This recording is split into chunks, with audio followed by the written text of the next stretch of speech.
হচ্ছেন রাজারবাগ শরীফের মামদুহ মুর্শিদ কিবলা আলাইহিস সালাম, যিনি একমাত্র ব্যক্তি যিনি চ্যালেঞ্জ ঘোষণা করেছেন সারা বিশ্বে কিতাবাদির মাধ্যমে, পত্রিকার মাধ্যমে উনি চ্যালেঞ্জ ঘোষণা করেছেন, আমার কোন আকীদা, আমার কোন আমল যদি কেউ কোরআন সুন্নাহর খেলাফ প্রমাণ করে দিতে পারে, 1 টাকা না 2 টাকা না, 1000 না 2000 না, 10,000 কোটি টাকা তাকে পুরস্কার দেওয়া হবে। লা ইলাহা ইল্লাল্লাহ, আরো জোরে লা ইলাহা ইল্লাল্লাহ, মহব্বতে লা ইলাহা ইল্লাল্লাহ, লা ইলাহা ইল্লাল্লাহ, লা ইলাহা ইল্লাল্লাহ, লা ইলাহা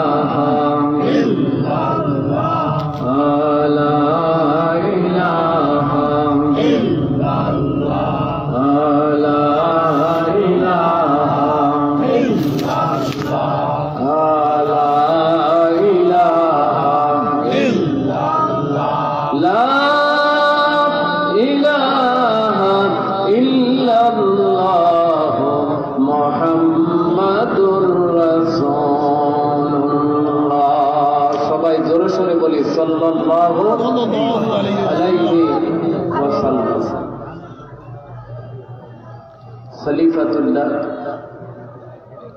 খলিফাতুর রাসূলিল্লাহ, মুজাদ্দিদে আযম, গাউসুল আযম, সাইয়্যিদুল আউলিয়া, আওলাদে রাসূল, ঢাকা রাজারবাগ দরবার শরীফের মুহতারাম হযরত মুর্শিদ কিবলা আলাইহিস সালাম, ওনার খাস দয়া, দান, ইহসান, নেক দৃষ্টি, ফয়েজ, তাওয়াজ্জু এবং মুবারক ইজাজত ক্রমে সকল ঈদের সেরা ঈদ, ঈদে আজম, ঈদে আকবর, পবিত্র ঈদে মিলাদুন নবী সাল্লাল্লাহু আলাইহি ওয়াসাল্লাম অর্থাৎ পবিত্র সাইয়্যিদুল আয়াত শরীফ ওনার সম্মানার্থে অনুষ্ঠিত আজকের এই তৃতীয় বার্ষিকী ওয়াজ ও দোয়ার মাহফিলে উপস্থিত সম্মানিত সভাপতি সাহেব, সহসভাপতি সাহেব, উপস্থিত হযরতে উলামায়ে কেরাম, দূর দূরান্ত থেকে আগত আমার দিনদার ধর্মপ্রাণ আশিকুল্লাহ, আশিকে রসুল, আশিকে ওলি মুসলমান ভাইরা, পর্দার আড়ালের মা ও বোনেরা, আমাদের প্রত্যেককে সর্বপ্রথম মহান আল্লাহ পাক রব্বুল আলামিন ওনার পবিত্র দরবারে শুকরিয়া আদায় করতে হবে, ঠিক কিনা? জোরে কেন শুকরিয়া আদায় করতে হবে?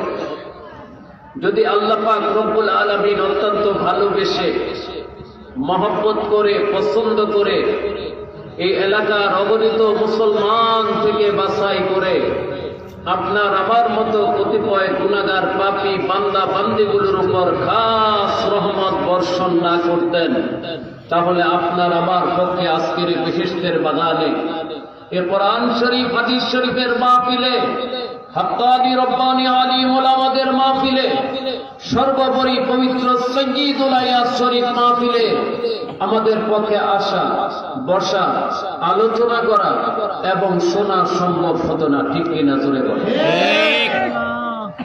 যে আল্লাহ পাক রব্বুল আলামিন রহমত করার কারণে, দয়া করার কারণে আপনি আমি এত বড় একটা নিয়ামত লাভ করলাম, ওই আল্লাহ পাকের দরবারে এই নিয়ামতের শুকরিয়া আদায় করার দরকার আছে না নাই?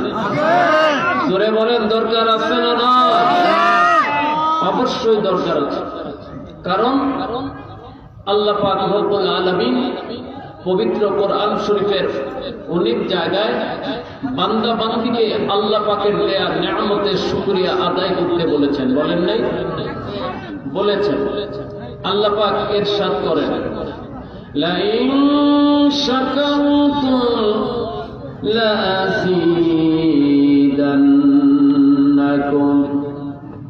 আল্লাহ পাক রব্বুল আলামিন বিশেষ করে মানব জাতিকে ডেকে ডেকে বলছেন, ও মানব জাতি, আমি আল্লাহ পাক রব্বুল আলামিন তোমাদেরকে যে নিয়ামতগুলো দান করেছি, ওই নিয়ামতগুলো খাওয়ার পরে, ভোগ করার পরে, ব্যবহার করার পরে যদি আমার দেয়া নিয়ামতের শুকরিয়া তোমরা আদায় করো, লা আযীদান্নাকুম, আমি আল্লাহ পাক তোমাদের নিয়ামতকে আরো বৃদ্ধি করে দেব। জোরে বলুন সুবহানাল্লাহ।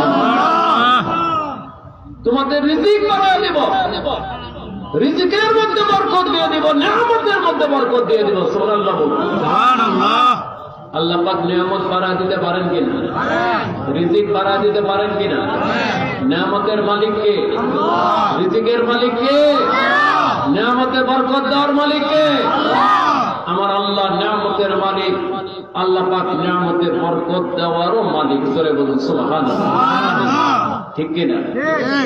অনেকে বলে, হুজুর এত টাকা কামাই করি, টাকা কোথায় যায় বলতে পারি না, এমন লোক আছে না নাই?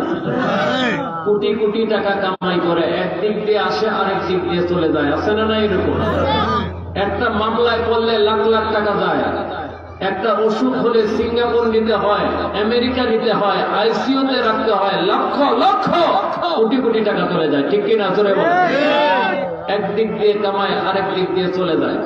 আবার অনেক লোক দেখবেন অল্প কামাই করে, অল্প কামাই করার পরেও সংসার পরিচালনা করার পরে টাকা জমা থাকে। ঠিক কিনা? জোরে বলে। থাকে কি থাকে না? তাহলে একজনের বরকত হয়, আরেকজনের বরকত হয় না। ঠিক কিনা? জোরে বলে। বরকত হবে যদি বরকতের কাজ করে। বরকতের কাজ করলে অবশ্যই আমার আল্লাহ বরকত দিবেন। ঠিক কিনা? জোরে বলে। কোন সন্দেহ আছে? কোন সন্দেহ নেই। বরকতের কাজ করলে আল্লাহ বরকত দেন। কিভাবে বরকত দেন? ঘটনা মনোযোগ দিয়ে শুনেন। শুনতে রাজি আছেন? আপনাদের কষ্ট হচ্ছে? রাত বেশি হয় নাই, আর শীত মনে হচ্ছে এতটা লাগতেছে না। ঠিক কিনা? তোরে আমরা আখিরি মোনাজাত পর্যন্ত বসতে পারবো তো ইনশাআল্লাহ? আপনাদের জন্য একটা বরকতময় তাবারুকের ব্যবস্থা করা হয়েছে। তাবারুক মানে বরকতময় খাদ্য। তোরে বলুন সুবহানাল্লাহ। আমার নবীজির মহব্বতে, মিলাদুন নবীর মহব্বতে যে মাহফিল করা হয়, ওই মাহফিলে যে তাবারুকের ব্যবস্থা করা হয়, ওই তাবারুকটা অত্যন্ত বরকতপূর্ণ। জোরে বলুন সুবহানাল্লাহ। ঠিক না ভাই? ঠিক। এই তাবারুক যেই নিয়তে খাবেন, আল্লাহ পাক ওই নিয়তটাই পুরা করে দিবেন। জোরে বলুন সুবহানাল্লাহ। আমরা আখিরি মোনাজাত পর্যন্ত বসবো, তাবারুক নিয়ে এখান থেকে বিদায় নিব। সবাই রাজি? আল্লাহ পাক সবাইকে কবুল করুন। সবাই বলে আমিন। আমি যে ঘটনাটা আলোচনা করতে যাচ্ছি সেটা হচ্ছে হযরতে নূহ আলাইহিস সালামের একটা ঘটনা। হযরতে নূহ আলাইহিস সালামের নাম আমরা জানি না?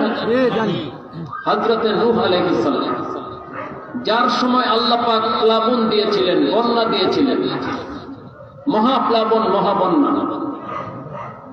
সেই হযরতে নূহ আলাইহিস সালাম, ওনাকে একদিন আল্লাহ পাক ডেকে বললেন, হে হযরতে নূহ আলাইহিস সালাম, আপনি একটা কাজ করুন, একটা কিস্তি তৈরি করুন। কিস্তি চিনেন তো আপনারা? নৌকা কোথায় চলে? রাস্তায় না পানিতে? পানিতে চলে কিস্তি, নৌকা, জাহাজ, স্টিমার। তা আপনি একটা কিস্তি তৈরি করেন। কেন? আল্লাহ আপনি যে বদদোয়া করেছেন সমস্ত কাফিরদেরকে ধ্বংস করে দিতে, আমি আল্লাহ সমস্ত কাফিরদেরকে ধ্বংস করে দেব, নিশ্চিহ্ন করে দেব, বন্যা দিয়ে, প্লাবন দিয়ে। শুধু আপনার যে কিস্তি আপনি বানাবেন, এই কিস্তির মধ্যে যারা থাকবে তারাই নাজাত পাবে, আর সব ধ্বংস হয়ে যাবে। হযরতে নূহ আলাইহিস সালাম উনি কিস্তি তৈরি করা শুরু করে দিলেন। কিস্তি তৈরি করতে করতে প্রায় কমপ্লিট হয়ে গেল। মাত্র 4খানা তক্তা বাকি। কয়খানা তক্তা চিনেন তো? কাঠ, তক্তা, কাঠ। 4খানা তক্তা বা কাঠ বাকি। এই 4খানা তক্তা বা কাঠ লাগালে কিস্তিটা পরিপূর্ণ হয়ে যাবে। আল্লাহ পাক রব্বুল আলামিন হযরতে নূহ আলাইহিস সালামকে ডেকে বললেন, হে নূহ আলাইহিস সালাম, এই যে 4খানা তক্তা বাকি আছে, এই 4খানা তক্তা আপনি নীল নদের নিচে পাবেন। কোথায়? নীল নদের নিচে, অমুক জায়গায় পানির নিচে 4খানা তক্তা আছে। এই 4খানা তক্তার মধ্যে যিনি আমার আখিরি নবী, যিনি সঈদুল মুরসালিন, যিনি ইমামুল মুরসালিন, যিনি খাতামুন নবী, নূরে মুজাসসাম হাবিবুল্লাহ, যাকে সৃষ্টি না করলে আমি আল্লাহ কোনো কিছু সৃষ্টি করতাম না, ওনার প্রধান 4জন সাহাবী, প্রধান 4জন খলিফা, হযরতে আবু বকর সিদ্দিক আলাইহিস সালাম, হযরতে ওমর ফারুক আলাইহিস সালাম, হযরতে উসমান যুন নূরাইন আলাইহিস সালাম, হযরতে আলী আলাইহিস সালাম, এই 4জন সাহাবী, 4জন খলিফার 4খানা নাম মুবারক লেখা 4খানা তক্তা নীল নদের নিচে আছে। চিৎকার করে বলুন সুবহানাল্লাহ। এই 4খানা তক্তা আপনি তুলে আপনার কিস্তির মধ্যে লাগাই দেন। এই 4খানা তক্তার এত মর্যাদা, এত ফজিলত, এত সম্মান, এত বরকত, যতক্ষণ পর্যন্ত এই 4খানা তক্তা আপনার কিস্তির মধ্যে থাকবে, যত বন্যা হোক, যত প্লাবন হোক, যত টর্নেডো হোক, যত আযাব গজব আসুক, আপনার কিস্তি ডুববে না। জোরে বলুন সুবহানাল্লাহ। হযরতে নূহ আলাইহিস সালাম বললেন, বারে ইলাহি, এই 4খানা তক্তার এত সম্মান, এত মর্যাদা, এত ফজিলত কেন? কারণ এই 4খানা তক্তার মধ্যে আমার আখিরি নবী, ওনার 4জন উম্মত, 4জন খলিফা, 4জন সাহাবীর পবিত্র নাম মোবারক লেখা আছে। সুবহানাল্লাহ বলবেন না? এখন আমাদের দেশে কিছু লোক আছে বলে নবীজি তার মতো সাধারণ মানুষ। জোরে বলেন না? আছে না নাই? বলে কি বলে না? বলে নবীজি তার মতো সাধারণ মানুষ। আমার আল্লাহ পাক রব্বুল আলামিন অনেকে টেক করে দিয়েছে। হযরত নূহ আলাইহিস সালামের জামানায় প্রমাণ করে দিয়েছেন আমার নবীজি কারো মতো না। আমার নবীজি তো দূরের কথা, আমার নবীজির সাহাবীরাই কারো মতো না। ঠিক কি না? জোরে বলেন। সমস্যা নাই। এখন কিয়ামত পর্যন্ত চেষ্টা করলে সাহাবী হওয়া যাবে? সাহাবীর মর্যাদা লাভ করা যাবে? কোশ্চিন কালেও যাবে না। সারা পৃথিবীর গাউস, কুতুব, আবদাল, ওলি আল্লাহ, এদেরকে যদি এক পাল্লায় দেওয়া হয়, আর একজন সাহাবীকে যদি এক পাল্লায় দেওয়া হয়, সাহাবীদের পাল্লা ভারী হয়ে যাবে। ঠিক কিনা? জোরে বলো। ঠিক। তুমি তো সাহাবীর মতোই না, আর সাহাবী তো দূরের কথা একজন ওলি আল্লাহর মতোই না। ঠিক কিনা? জোরে বলো। আর তুমি বলো তুমি নবীর মতো। জোরে বলেন নাউজুবিল্লাহ। নাউজুবিল্লাহ।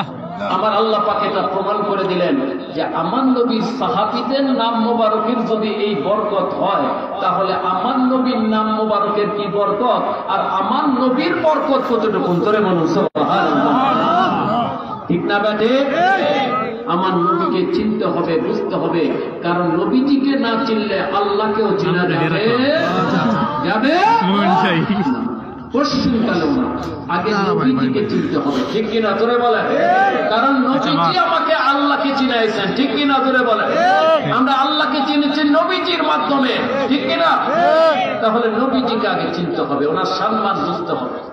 আল্লাহ পাক প্রত্যেক নবী রাসূলকে আমার নবীর সম্মান বুঝাই দিয়েছেন, যার কারণে প্রত্যেক নবী রাসূল আল্লাহর কাছে দোয়া করেছেন আমাদেরকে নবী না করে, রাসূল না করে আখিরি নবীর উম্মত করে দেন। জোরে বলুন সুবহানাল্লাহ।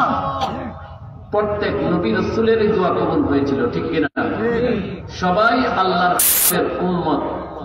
হযরত ঈসা আলাইহিস সালাম সরাসরি উম্মত হিসেবে আখিরি জামানায় আসবেন। সুবহানাল্লাহ বলবেন না? আমরা তো ওই নবীকে চিনি না, ওই নবীর সম্মান মর্যাদা বুঝি না। যাই হোক, আল্লাহ পাক বলেন এই তক্তাগুলো তুলে আপনার কিস্তির মধ্যে লাগায় দেন। হযরত নূহ আলাইহিস সালাম চিন্তা করলেন যে এই তক্তাগুলো পানির নিচ থেকে কিভাবে তুলব। সংবাদ পাওয়া গেল একজন পালোয়ানের, বিশ্বখ্যাত পালোয়ান, উঁচা লম্বা শক্তিশালী পালোয়ান। পালোয়ানকে সংবাদ দেওয়া হল। পালোয়ান আসলো, বলল পালোয়ান একটা কাজ করতে হবে। কি কাজ? নীল নদের নিচে অমুক জায়গায় 4খানা তক্তা আছে, তোমাকে তুলে দিতে হবে। বিনিময়ে বিনিময়ে তুমি আমার কাছে আজকে যা চাবে আমি তোমাকে তাই দিব। জোরে বলুন সুবহানাল্লাহ। আচ্ছা বলেন তো, নবী রাসূলদের পক্ষে যা চাবে তা দেওয়া সম্ভব না সম্ভব না? মাশাআল্লাহ, আলহামদুলিল্লাহ, আপনাদের আকীদা শুদ্ধ আছে। আকীদা কিন্তু আহলে সুন্নাত ওয়াল জামাত অনুযায়ী রাখতে হবে, ঠিক না বেটে? আহলে সুন্নাত ওয়াল জামাতের খেলাফ আকীদা হলে নাজাত পাওয়া যাবে? যাবে না। কাফের সারা কত গতি নেই, মুসলমান সে থাকতে পারবে না যদি একটা আকীদা আহলে সুন্নাতের খেলাফ হয়, ঠিক কিনা? কাদিয়ানী নাম শোনেন নাই? কাদিয়ানির নাম শুনলেন? কাদিয়ানী মুসলমান না কাফের? আরো জোরে বলেন, ভয় পান নাকি? কাদিয়ানী মুসলমান না কাফের? কাট্টা কাফের, চির জাহান্নামে। অথচ কাদিয়ানী নামাজ পড়ত, কাদিয়ানী রোজা রাখত, কাদিয়ানী পাগড়ি পড়ত, কাদিয়ানী জুব্বা পড়ত, লম্বা কুর্তা পড়ত, কাদিয়ানির দাড়ি ছিল, কাদিয়ানী কোরআন হাদিস পড়ত, ঠিক কিনা? তারপরও কাদিয়ানী কাট্টা কাফের, চির জাহান্নামী। কাদিয়ানির অনুসারীরা কাট্টা কাফের, চির জাহান্নামী, ঠিক কিনা? ধরে বলেন কেন? কারণ কাদিয়ানী আমার আপনার নবীজিকে শেষ নবী বলে মানে না। ধরে বলেন নাউযুবিল্লাহ। আহলে সুন্নাত ওয়াল জামাতের একটা গুরুত্বপূর্ণ আকীদা হচ্ছে খাতমে নবুয়তের উপর বিশ্বাস করা, আমার নবীজি শেষ নবী, এটা বিশ্বাস করা ফরজে আইন, ঠিক কিনা? কেউ যদি নবীজিকে শেষ নবী না মানে সে কাফের, সে কি মুসলমান থাকতে পারবে? এটার নাম হচ্ছে আকীদা।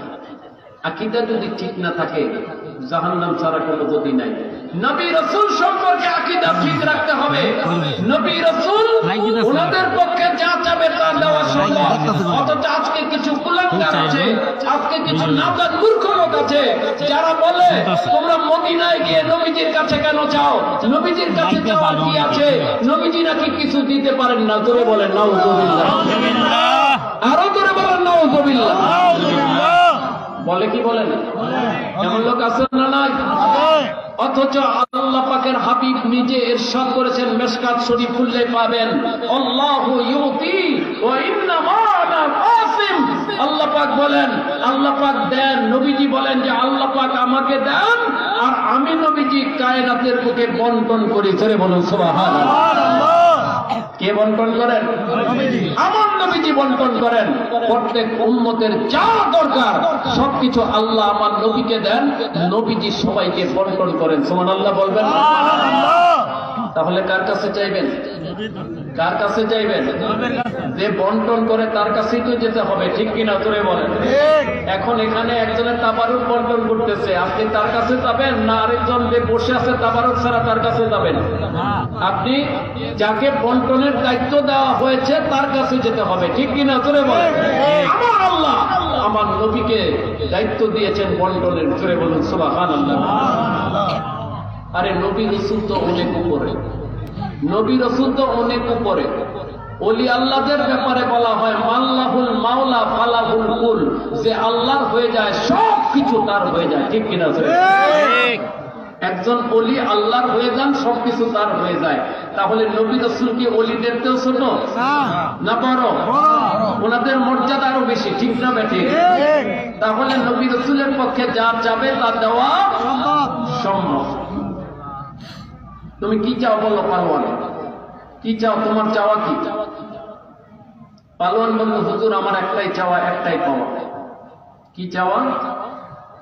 যে তুমি, আমি পালোয়ান অনেক খাই, শত শত রুটি খাই, ডিম খাই, গোশত খাই, তরি তরকারি খাই, দুধ খাই, আরো কত কিছু খাই, কিন্তু আমি পালোয়ান আজ পর্যন্ত কোনদিন পেট ভরে খেতে পারি।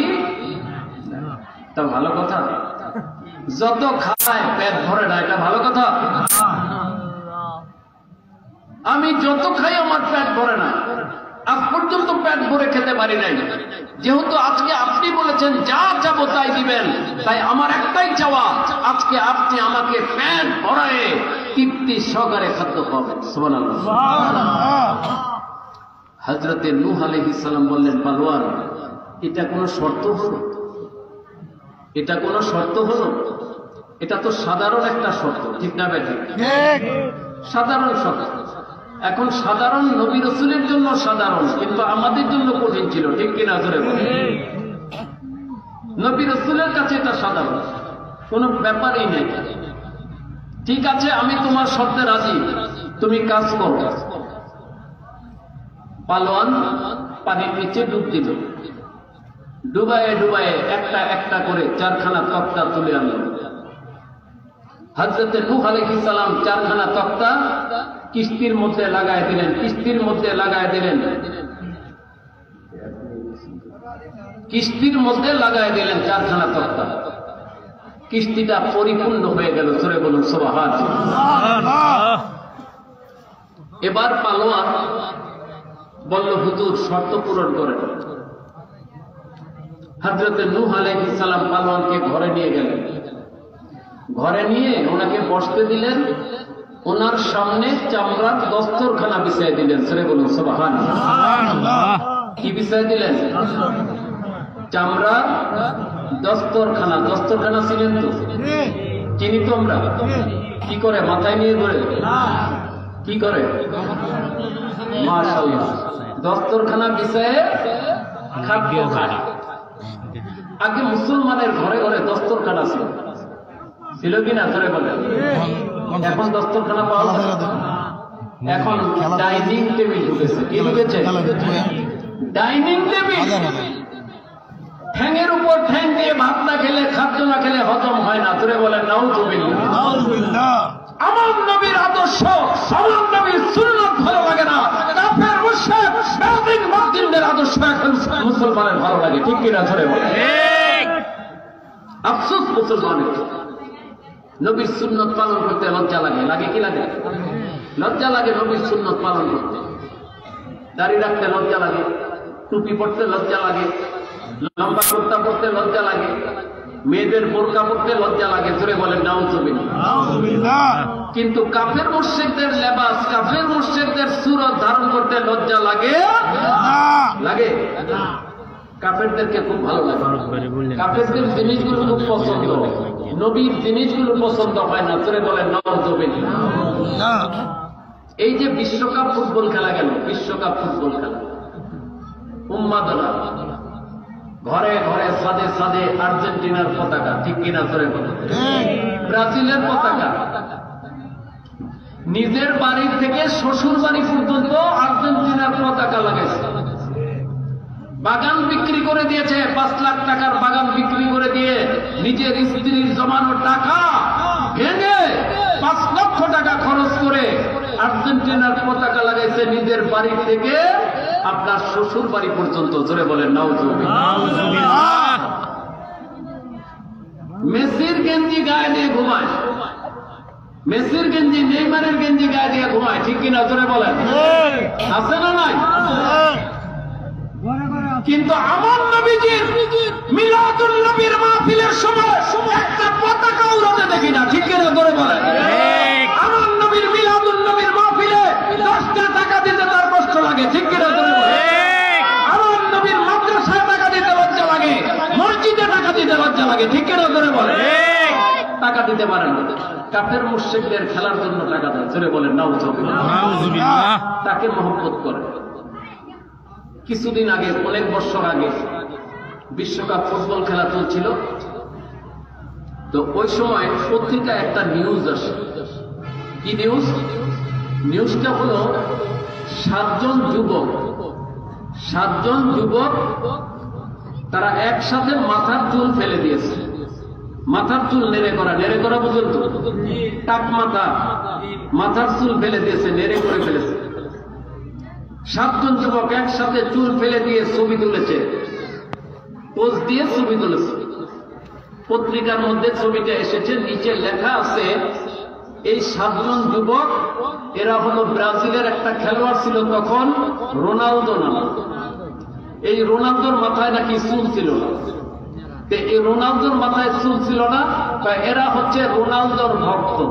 নাউযুবিল্লাহ বলবেন? মুসলমানের সন্তান মাথার চুল ফেলে দিয়ে খুশি মনে রোনালদোর ভক্ত সেজে ছবি তুলতেছে, তার লজ্জা লাগে নাই মাথার চুলগুলো ফেলে দিতে? এই 7 জন যুবককে যদি বলা হতো আমার নবী বাবরি চুল রেখেছেন, তুমি বাবরি চুল রাখো, তার লজ্জা লাগতো। ঠিক কিনা ধরে বল? এই 7 জন যুবককে যদি বলা হতো আমার নবী দাড়ি রেখেছেন, তুমি দাড়ি রাখো, দেখি নবীকে অনুসরণ করে, তার লজ্জা লাগতো। ঠিক কিনা ধরে বল? কিন্তু রোনালদোকে অনুসরণ করে, রোনালদোকে মহব্বত করে মাথার চুল ফেলতে লজ্জা লাগে নাই। নাউজুবিল্লাহ। আজকে মুসলমান সারা বিশ্বে মার খাচ্ছে। ঠিক কিনা জোরে বল? কাফেরের হাতে মার খাচ্ছে, ফিলিস্তিনে মার খাচ্ছে, লেবাননে মার খাচ্ছে, লিবিয়ায় মার খাচ্ছে, ইয়ামেনে মার খাচ্ছে, মায়ানমারে মার খাচ্ছে, কাশ্মীরে মার খাচ্ছে মুসলমান। ঠিক কিনা জোরে বল? কেন মার খাচ্ছে মুসলমান? মুসলমান তো মার খাওয়ার জাতি না। ঠিক কিনা জোরে বল? মুসলমান হচ্ছে বীরের জাতি। ঠিক কিনা? এই জন্য কবি ইকবাল বলেছিলেন, ওই জমানা মে মুসলমান মুআজ্জজ थे आमिले कुरान होकर और तुम खारे होते तारे के कुरान होकर। ওই জমানায় মুসলমান সাহাবায়ে কেরাম ওনারা নবীর সুন্নতকে, নবীজির আদর্শকে আঁকড়িয়ে ধরার কারণে অর্ধ জাহান খেলাফত পরিচালনা করেছিলেন। ঠিক কিনা জোরে বলেন? আর আজকে মুসলমান নবীর আদর্শ ছেড়ে দিয়ে কাফের মুশরিকের আদর্শ গ্রহণ করার কারণে তোমরা লাঞ্ছিত হচ্ছ, অপমানিত হচ্ছ। ঠিক কিনা জোরে বলেন?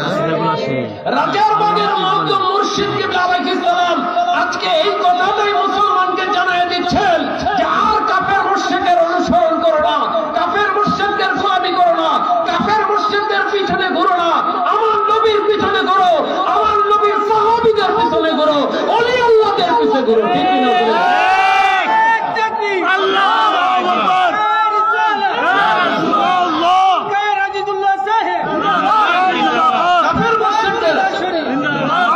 পিছনে ঘুরার দিন শেষ হয়ে গেছে। ঠিক কিনা ধরে বলেন? কাফেরদেরকে ছেড়ে দেয়। কাফের মুশরিকরা মুসলমানের শত্রু। ঠিক কিনা ধরে বলেন? এরা মুসলমানের ভালো চায় না। তা আমি যেটা বলতেছিলাম যে আমার নবীর সুন্নত হচ্ছে চামড়ার দস্তরখানায় খাদ্য খাওয়া।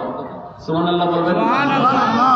শুধু আমার নবীর সুন্নত না, হযরত আদম আলাইহিস সালাম থেকে শুরু করে আখেরি নবী পর্যন্ত প্রত্যেক নবী রাসূল আলাইহিস সালামের সুন্নত হচ্ছে চামড়ার দস্তরখানায় খাদ্য খাওয়া। সুবহানাল্লাহ। খাসির চামড়া, গরুর চামড়া, উটের চামড়া, যে কোনো চামড়া দিয়ে দস্তরখানা বানাবেন। এই চামড়ার দস্তরখানা কোথাও পাবেন না। পৃথিবীতে অনেক দরবার আছে, পৃথিবীতে অনেক পীর আছে, বাংলাদেশে অনেক পীরের দরবার আছে। আছে না নাই? আছে না নাই? আমি অনেক দরবার সম্পর্কে জানি, অনেক দরবার ঘুরেছি, কিন্তু এই চামড়ার দস্তরখানা কোথাও পাই নাই। শুধুমাত্র রাজার বাগ দরবার শরীফে পেয়েছি। জোরে বলুন সুবহানাল্লাহ। কারণ রাজার বাগে পীর সাহেব কিবলা এই সুন্নতটা পালন করেন। জোরে বলুন সুবহানাল্লাহ।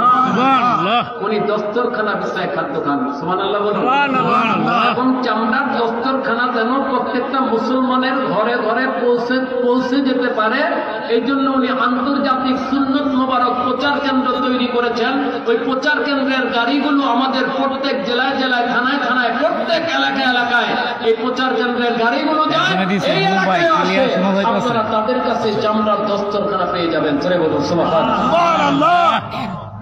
চামড়ার দস্তরখানায় খাদ্য খেলে কম পক্ষে 100 শহীদের সওয়াব। সুবহানাল্লাহ।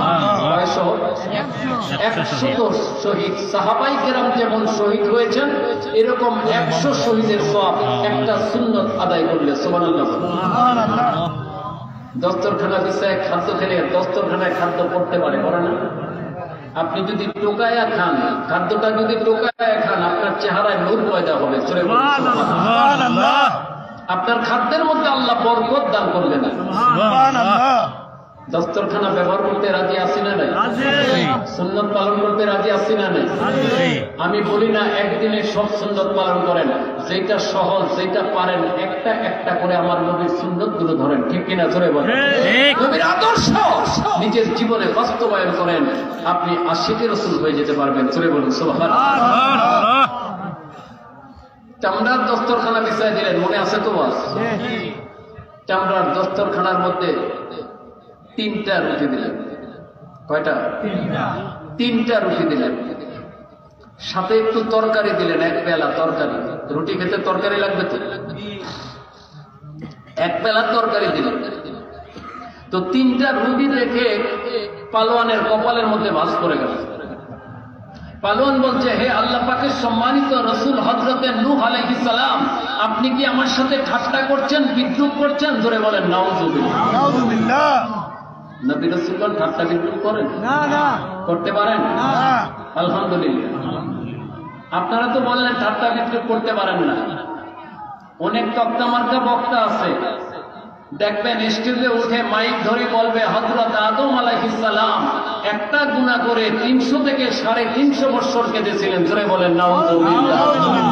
আরো জোরে বলেন নাউযুবিল্লাহ। বলে কি বলে না? আবার কিছু লোক আছে দেখেন গাট্টি নিয়ে ঘুরে, আছে না নাই? জোরে বলেন। মসজিদে মসজিদে গাট্টি নিয়ে ঘুরে, এমন লোক আছে না নাই?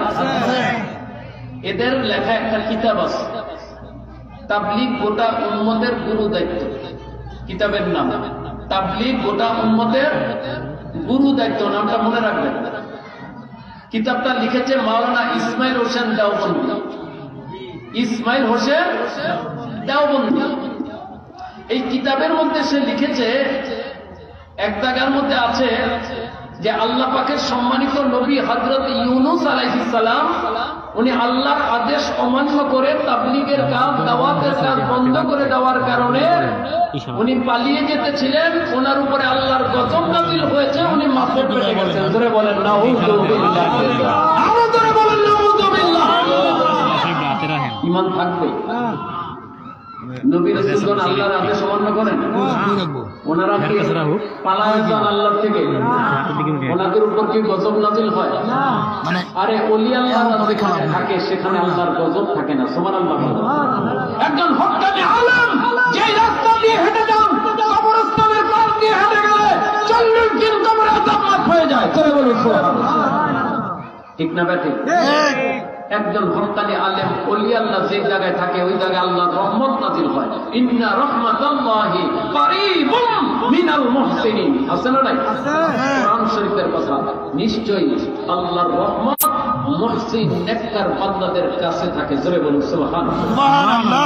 নেককার বান্দার কাছে যদি আল্লাহর রহমত থাকে, ওলি আল্লাহ নবী রাসূলের কাছে কি গজব থাকতে পারে? কি থানা কত বড় বেঈমান কি থানা জিজ্ঞাসা বলেন নবী রাসূলের উপর আল্লাহর গজব নাযিল হয়েছে। আল্লাহর আদেশ অমান্য করেছেন। নাউযুবিল্লাহ। আকীদা বিশুদ্ধ রাখতে হবে নবী রাসূল সম্পর্কে। আহলে সুন্নাত ওয়াল জামাতের আকীদা, আকায়েদে নাসাফি, আকায়েদে হাক্কা, আকায়েদে ইসলামিয়া থেকে আকবর বড় বড় আকায়েদের কিতাবগুলো খুলে দেখেন, ফতোয়া দেওয়া হয়েছে আল আম্বিয়া আলাইহিমুস সালাম কুল্লুহুম মাসুম। প্রত্যেক নবী রাসূল আলাইহিমুস সালাম ওনারা মাসুম, ওনারা নিষ্পাপ। চলে বলুন সুবহানাল্লাহ। ঠিক কিনা? ওনারা গুনাহ করা তো দূরের কথা, অপছন্দনীয় কাজও ওনারা কখনো করেন না। এটাই আহলে সুন্নাত ওয়াল জামাতের আকীদা। এই আকীদার বাইরে আকীদা পোষণ করা যাবে না। মাইকটা সাউন্ড কমা যাবে। এর বাইরে আকীদা পোষণ করা যাবে না, যাবে না। যাই হোক, আমি বলতেছিলাম, পালোয়ান বলল, আপনি কি আমার সাথে ঠাট্টা করছেন, বিদ্রুপ করছেন? নাউযুবিল্লাহ। হযরত নূহ আলাইহিস সালাম বললেন, পালোয়ান মুখ সামলে কথা বলো, আদবের সাথে কথা বলো। আমি আল্লাহ পাকের সম্মানিত রাসূল হযরত নূহ আলাইহিস সালাম, আমার ইজ্জত আছে, আমার সম্মান আছে। জোরে বলুন সুবহানাল্লাহ। নবী রাসূলগণের ইজ্জত সম্মান আছে না নাই? আছে। কতটুকু? বড় ভাইয়ের সমান, মেম্বার সাহেবের সমান, চেয়ারম্যান সাহেবের সমান, মন্ত্রীর সমান, প্রধানমন্ত্রীর সমান, প্রেসিডেন্টের সমান। আল্লাহ পাকের পরেই হযরত নবী রাসূল আলাইহিস সালাম ওনাদের সম্মান। ঠিক কিনা? চলে ঠিক। বিশ্বাস করেন? মানেন তো সবাই? আলহামদুলিল্লাহ। একদল বক্তা আছে, আমি অনেক জায়গায় ওয়াজে যাই, আমার আগে অনেকে ওয়াজ করে, তাদের ওয়াজগুলো আমি শোনার চেষ্টা করি, কারণ অনেকের ওয়াজের মধ্যে অনেক কিছু থাকে। ঠিক কিনা? চলে আমি শোনার চেষ্টা করি। কোনো কোনো জায়গায় দেখি কিছু বক্তা আছে তারা নবী রাসূলের নাম মোবারকটা কিভাবে নিতে হবে আদবের সাথে, এই আদবটুকুও তারা জানে না। চলে বলেন সাধারণ লোক না জানে মানা, তাদের ইলম নাই, কালাম নাই, তারা না মানতে পারে, না জানতে পারে, ঠিক না ভাই? কিন্তু যে মাওলানা হলো, মুফতি হলো, মুহাদ্দিস হলো, ইমাম হলো, খতিব হলো, ওয়াজ হলো, মানুষকে ইসলামের দাওয়াত দেয়, দ্বীনের দাওয়াত দেয়, ইমানের দাওয়াত দেয়, আদবের দাওয়াত দেয়, সে যদি আদব না জানে এটা কি মানা যায়? মানা যাবে? আজকে আদব কোথায় গেছে? নবী রাসূলের নাম নেয় পাড়ার ছেলেদের মতো। কার মতো? পাড়ার ছেলেপেলের মতো। আদম বলে আদম বলেছে, আদম করেছে। মুসা বলেছে, মুসা করেছে। ঈসা করেছে, ঈসা বলেছে। আমাদের নবীর নাম নেয় মোহাম্মদ বলেছে, আহমদ বলেছে। তোরে বলে নাউজুবিল্লাহ। নেয় কি নেয় না? আমি কি ভুল বললাম? আপনারাও তো অনেকের ওয়াজ শোনেন, অনেক বক্তার এইভাবে নাম নেয় কি নেয় না?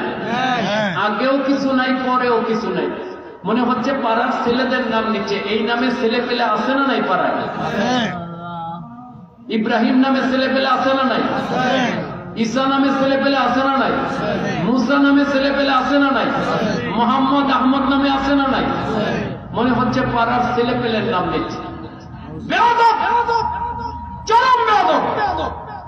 তোমার পিতার নাম নিলে তুমি আদবের সাথে নাও, ঠিক কিনা? ধরে বলে তোমার উস্তাদের নাম নিলে তুমি আদবের সাথে নাও।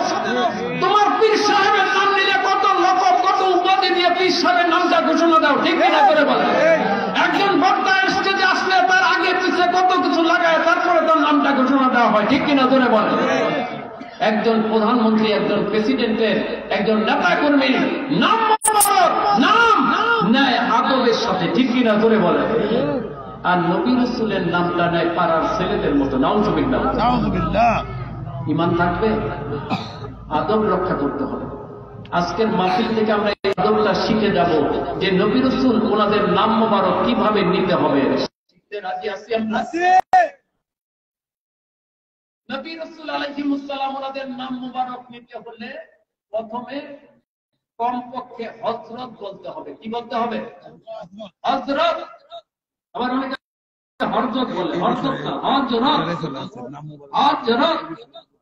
আর শেষে বলতে হবে আলাইহিস সালাম। কি বলতে হবে? আলাইহিস সালাম। হযরত আদম আলাইহিস সালাম তিনি বলেন, তিনি করেন, এইভাবে আদবের সাথে বলতে হবে, ঠিক না?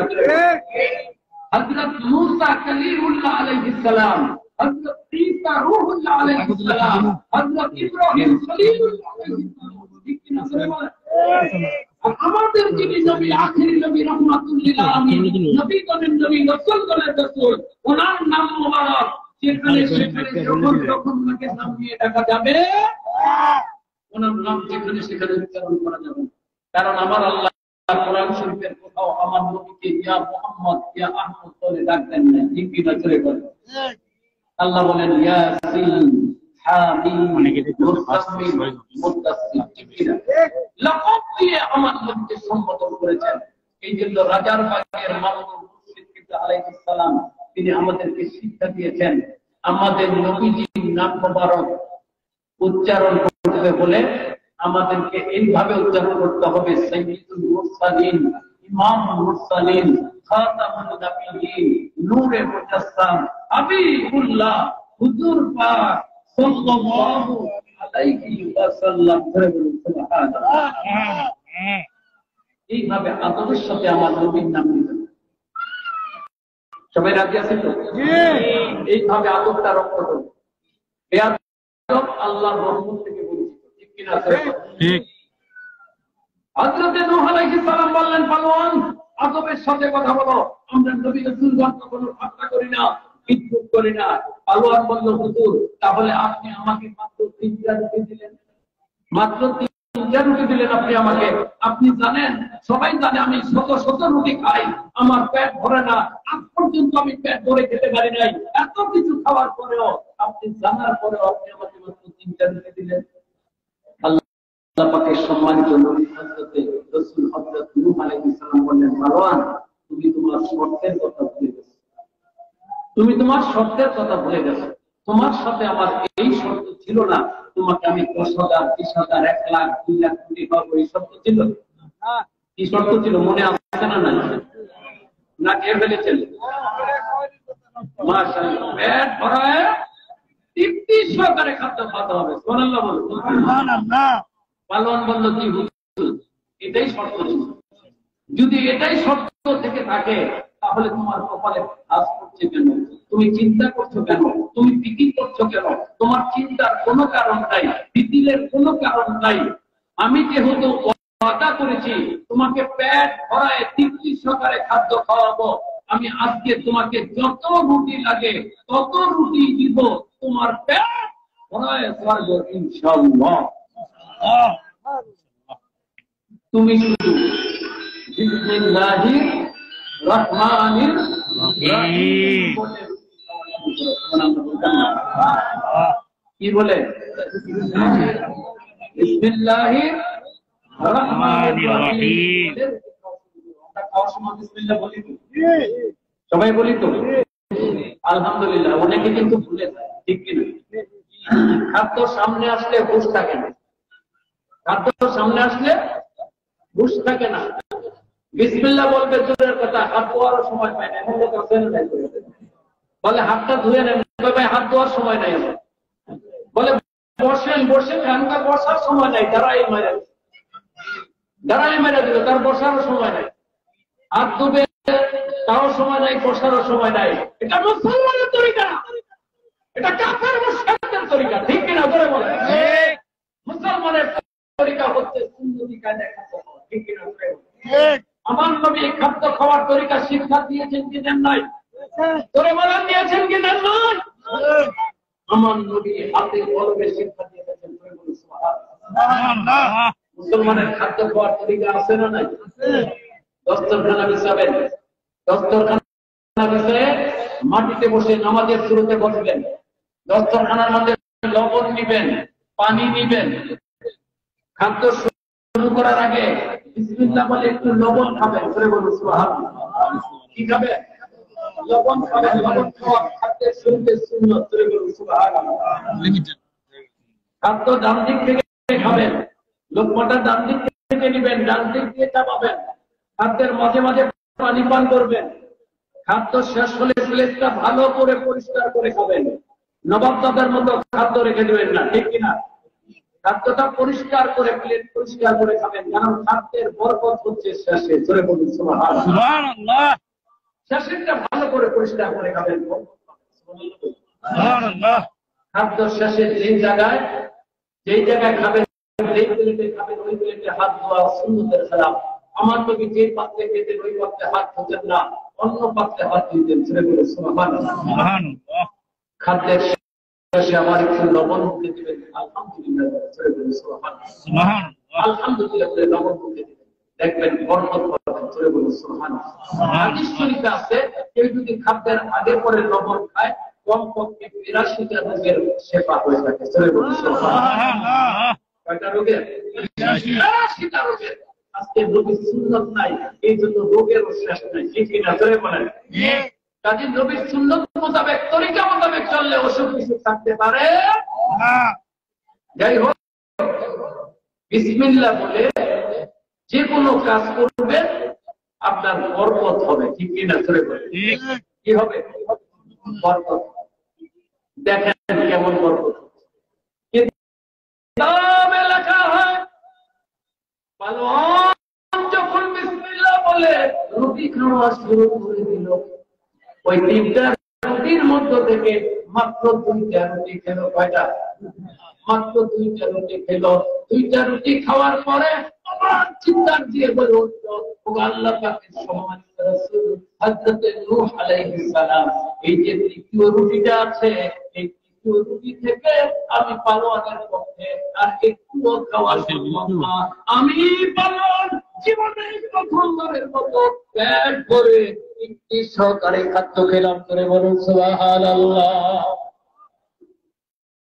জীবনে প্রথমবারের মতো পেট ভরে তৃপ্তি সহকারে খাদ্য খেলাম। হযরত নূহ আলাইহিস সালাম বললেন, পালোয়ান হাজার হাজার রুটি খাও, ডিম খাও, গোশত খাও, তরি তরকারি খাও, তোমার পেট ভরে না, 3টা রুটি থেকে তোমার কপালে পাস করে গেল, আর এখন 2টা রুটি খাওয়ার পরে বলছো জীবনে প্রথমবারের মতো পেট ভরে খাদ্য খেলাম। ব্যাপারটা কি? ব্যাপার একটাই, বিসমিল্লাহ শরীফের উসিলায় আমার আল্লাহ তার খাদ্যের মধ্যে বরকত দান করেছেন। জোরে বলুন সুবহানাল্লাহ। কি বরকত দান করেছেন? জোরে বলেন কে? ওই আল্লাহ আছেন না নাই? আছেন না নাই? হাইয়ুল কাইয়ুম আল্লাহ পাক আছেন, আছেন, ঠিক কিনা? জোরে বলেন। ওই আল্লাহ ওয়াদা করেছেন বিসমিল্লাহ বলে খাদ্য খেলে যেমন বরকত হয়, আমার আল্লাহর দেওয়া নিয়ামত পাওয়ার পরে শুকরিয়া আদায় করলেও আমার আল্লাহর নিয়ামতে বরকত দিয়ে দেন, ঠিক কিনা? আজকের ঈদুল আয়াত শরীফ অর্থাৎ সকল ঈদের সেরা ঈদ, ঈদে মিলাদুন নবী সাল্লাল্লাহু আলাইহি ওয়াসাল্লামের মাহফিল, ঠিক কিনা? এই মাহফিল আপনার আমার জন্য, এলাকাবাসীর জন্য মহান আল্লাহ পাকের পক্ষ থেকে এক বিশাল নিয়ামত। কোন সন্দেহ আছে? জুড়ে বলেন সন্দেহ আছে? কারণ মাহফিলটা হচ্ছে আমার নবীজির সামনে, ঠিক কিনা? জুড়ে বলেন। আর নবীজির সামনে মাহফিলের মর্যাদা এটা কি বলে শেষ করা যাবে? শেষ করা যাবে? যাবে না। কারণ আমার নবীজির সম্মান, আমার নবীজির মর্যাদা মর্তবা যেমন বেবেছাল বর্ণনা করে শেষ করা সম্ভব না, নবীজির মিলাদুন নবীর মাহফিলের ফজিলত বর্ণনা করে শেষ করা সম্ভব না, ঠিক কিনা? আল্লাহ পাক রব্বুল আলামিন আমার নবীজির সম্মান সম্পর্কে বলেন, ওয়া রাফা'না লাকা যিকরাক, আমার হাবিব আমি আপনার আলোচনাকে, আপনার সম্মানকে, আপনার মর্যাদাকে আমি আল্লাহ উঁচু করে দিয়েছি। জোরে বলুন সুবহানাল্লাহ। ঠিক কিনা? করে বলেন। আল্লাহ পাক ওনার সম্মান মর্যাদা মর্তবা উঁচু করে দিয়েছেন। কতটুকু উঁচু করেছেন? উঁচু করতে করতে করতে করতে আল্লাহ পাকের নাম মুবারকের সাথে আমার নবীজির নাম মুবারককে মিলাই দিয়েছেন। ঠিক কিনা? জোরে বলেন। কোন জায়গায়? কোন জায়গায়? পবিত্র কালিমা শরীফে। জোরে বলুন সুবহানাল্লাহ। একটা লোক যদি কিয়ামত পর্যন্ত কেন এর পরেও যদি অনন্তকাল শুধু লা ইলাহা ইল্লাল্লাহ পাঠ করে, পাঠ করতে করতে মুখে ফেনা তুলে ফেলে অনন্তকাল পাঠ করতে থাকে, সে ইমানদার হতে পারবে না, মুমিন হতে পারবে না, মুসলমান হতে পারবে না। ঠিক কিনা? যতক্ষণ পর্যন্ত সে মুহাম্মাদুর রাসূলুল্লাহ সাল্লাল্লাহু আলাইহি ওয়াসাল্লাম পাঠ না করবে, স্বীকার না করবে, ঠিক কিনা? ইমানদার হতে পারবে না, মুমিন হতে পারবে না, মুমিন হতে পারবে। এই কালিমা শরীফে আল্লাহ পাক ওনার নাম মুবারককে আল্লাহ পাকের হাবিবের নাম মুবারকের সাথে সংযুক্ত করে দিয়েছেন। সুবহানাল্লাহ। আজকে ইসলামের কিছু দুশমন বের হয়েছে, আমার নবীর কিছু দুশমন বের হয়েছে। ইসলামের দুশমন, আমার নবীর দুশমন, এরা এই কালিমাকে বরদাস্ত করতে পারে না। ঠিক কিনা? করে এরা ফতোয়া দেয় এই কালিমা পাঠ করা যাবে না। করে বলে নাউযুবিল্লাহ। এই কালিমাটা কি হাদিস শরীফের মধ্যে নাই? করে বলে নাউযুবিল্লাহ। এরা ফতোয়া দেয় আল্লাহর নাম, নবীর নাম পাশাপাশি রাখা শিরক। নাউযুবিল্লাহ। মসজিদে দেখবেন একদিকে আল্লাহ শব্দ, আরেকদিকে মুহাম্মদ শব্দ থাকে, থাকে না? এই নাদানের দল বলে এটা নাকি শিরক। করে বলে নাউযুবিল্লাহ। এরা ইসলামের দুশমন, আমার নবীর দুশমন। ঠিক কিনা? করে বলে এদেরকে কোন এলাকায় মাহফিল করতে দেওয়া যাবে না। ঠিক কিনা? করে এরা এলাকায় আসলে জুতা পিটা করতে হবে। ঠিক কিনা? কত বড় সাহস! আল্লাহর নাম, নবীর নাম পাশাপাশি রাখা যাবে না। আরে আমার আল্লাহই তো কালিমাতে আমার নবীর নাম আল্লাহর নামের পাশাপাশি দিয়েছেন। ঠিক কিনা? তুমি তোমার কে? কোথা থেকে আসলে তুমি? এত বড় সাহস তোমাকে কে দিয়েছে? সাবধান, এদের থেকে সতর্ক থাকতে হবে। এরা ঈমান ধ্বংসকারী। ঠিক কিনা? ঈমান ধ্বংসকারী এমন ফতোয়া দেয় যাতে মুসলমানের ঈমানটা নষ্ট হয়ে যায়। জোরে বলে নাউযুবিল্লাহ। শবে বরাতে রোজা রাখলে নাকি জাহান্নামে যাবে। জোরে বলে নাউযুবিল্লাহ। শবে বরাতে রোজা রাখলে আল্লাহর হাবিব বলেছেন জাহান্নাম হারাম। ঠিক কিনা? জোরে বলে। আর এরা বলে শবে বরাতে রোজা রাখলে জাহান্নামে যাবে। নাউযুবিল্লাহ। এদের যাবে আমার নবীর সম্মান মর্যাদা বর্তমান ফজিলতটা বুঝতে হবে। এই প্রসঙ্গে একটা ঘটনা কিতাবে উল্লেখ করা হয়। এই ঘটনা আলোচনা করে আমি আমার আলোচনা শেষ করার চেষ্টা করব। আপনারা একটু মনোযোগ দিয়ে ঘটনাটা শুনবেন। এই ঘটনার মধ্যে জানা বোঝা শিক্ষা অনেক বিষয় আছে। ধরে বলুন সুবহানাল্লাহ। হযরত নূহ আলাইহিস সালামের ঘটনায় আমরা অনেক কিছু শিখি নাই অনেক কিছু। একটা ঘটনার মধ্যে হাজারো শিখার কিছু আছে, আছে না নাই? এই জন্য আল্লাহ কোরআন শরীফে ইউসুফ আলাইহিস সালামের ঘটনা বর্ণনা করেছেন, মুসা আলাইহিস সালামের ঘটনা বর্ণনা করেছেন, হযরত নূহ আলাইহিস সালামের ঘটনা বর্ণনা করেছেন, হযরত ইব্রাহিম আলাইহিস সালামের ঘটনা বর্ণনা করেছেন। ঠিক কিনা স্যার? করেন নাই?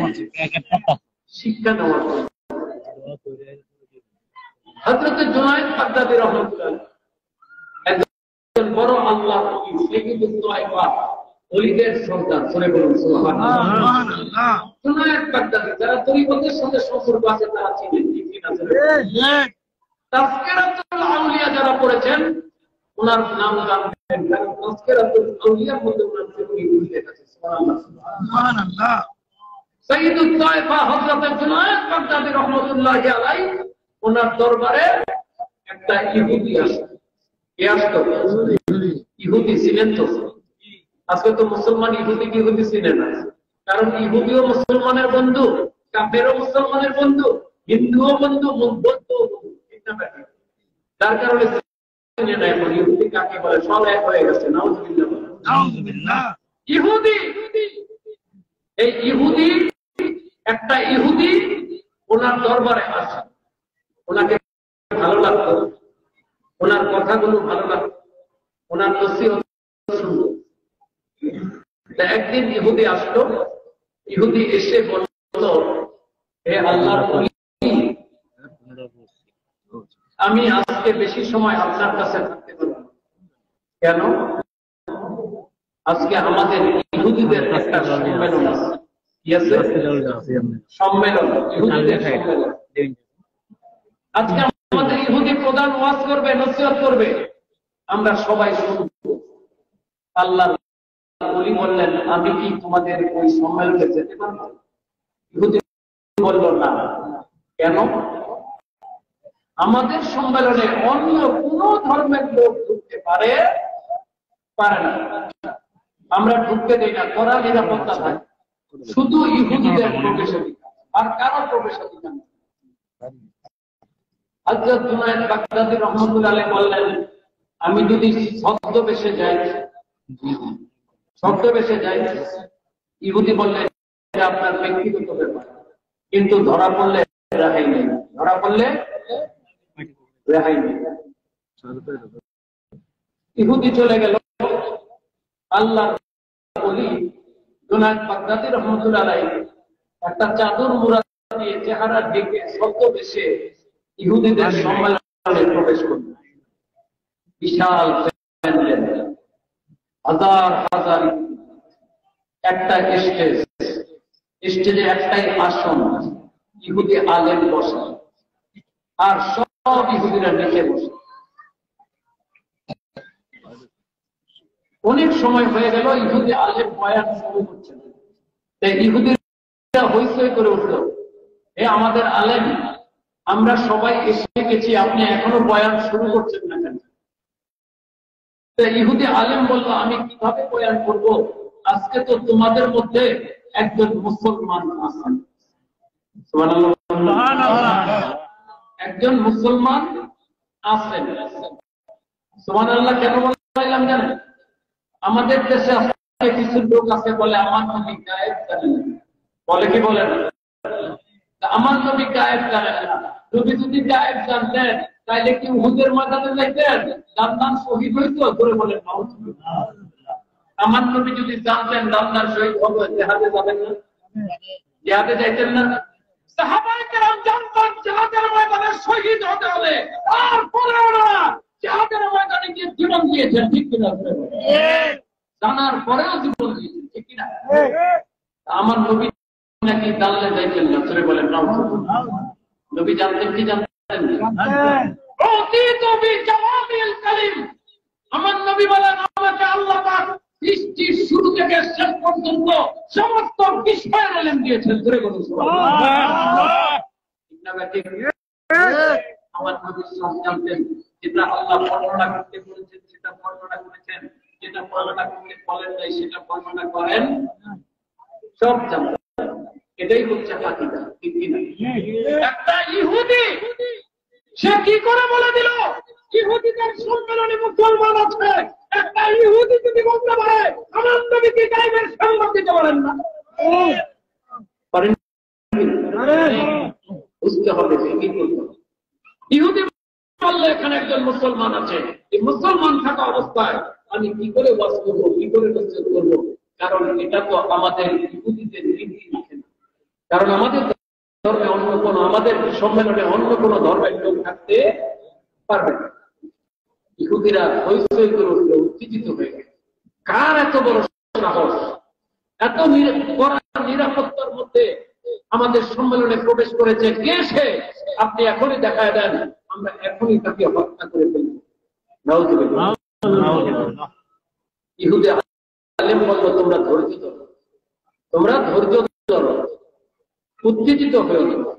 আজকের এই সম্মেলনে যিনি প্রবেশ করেছেন তিনি সাধারণ কোন লোক না, উনি হচ্ছেন বর্তমান জমানায় অলিগণের সরদার। কার সরদার?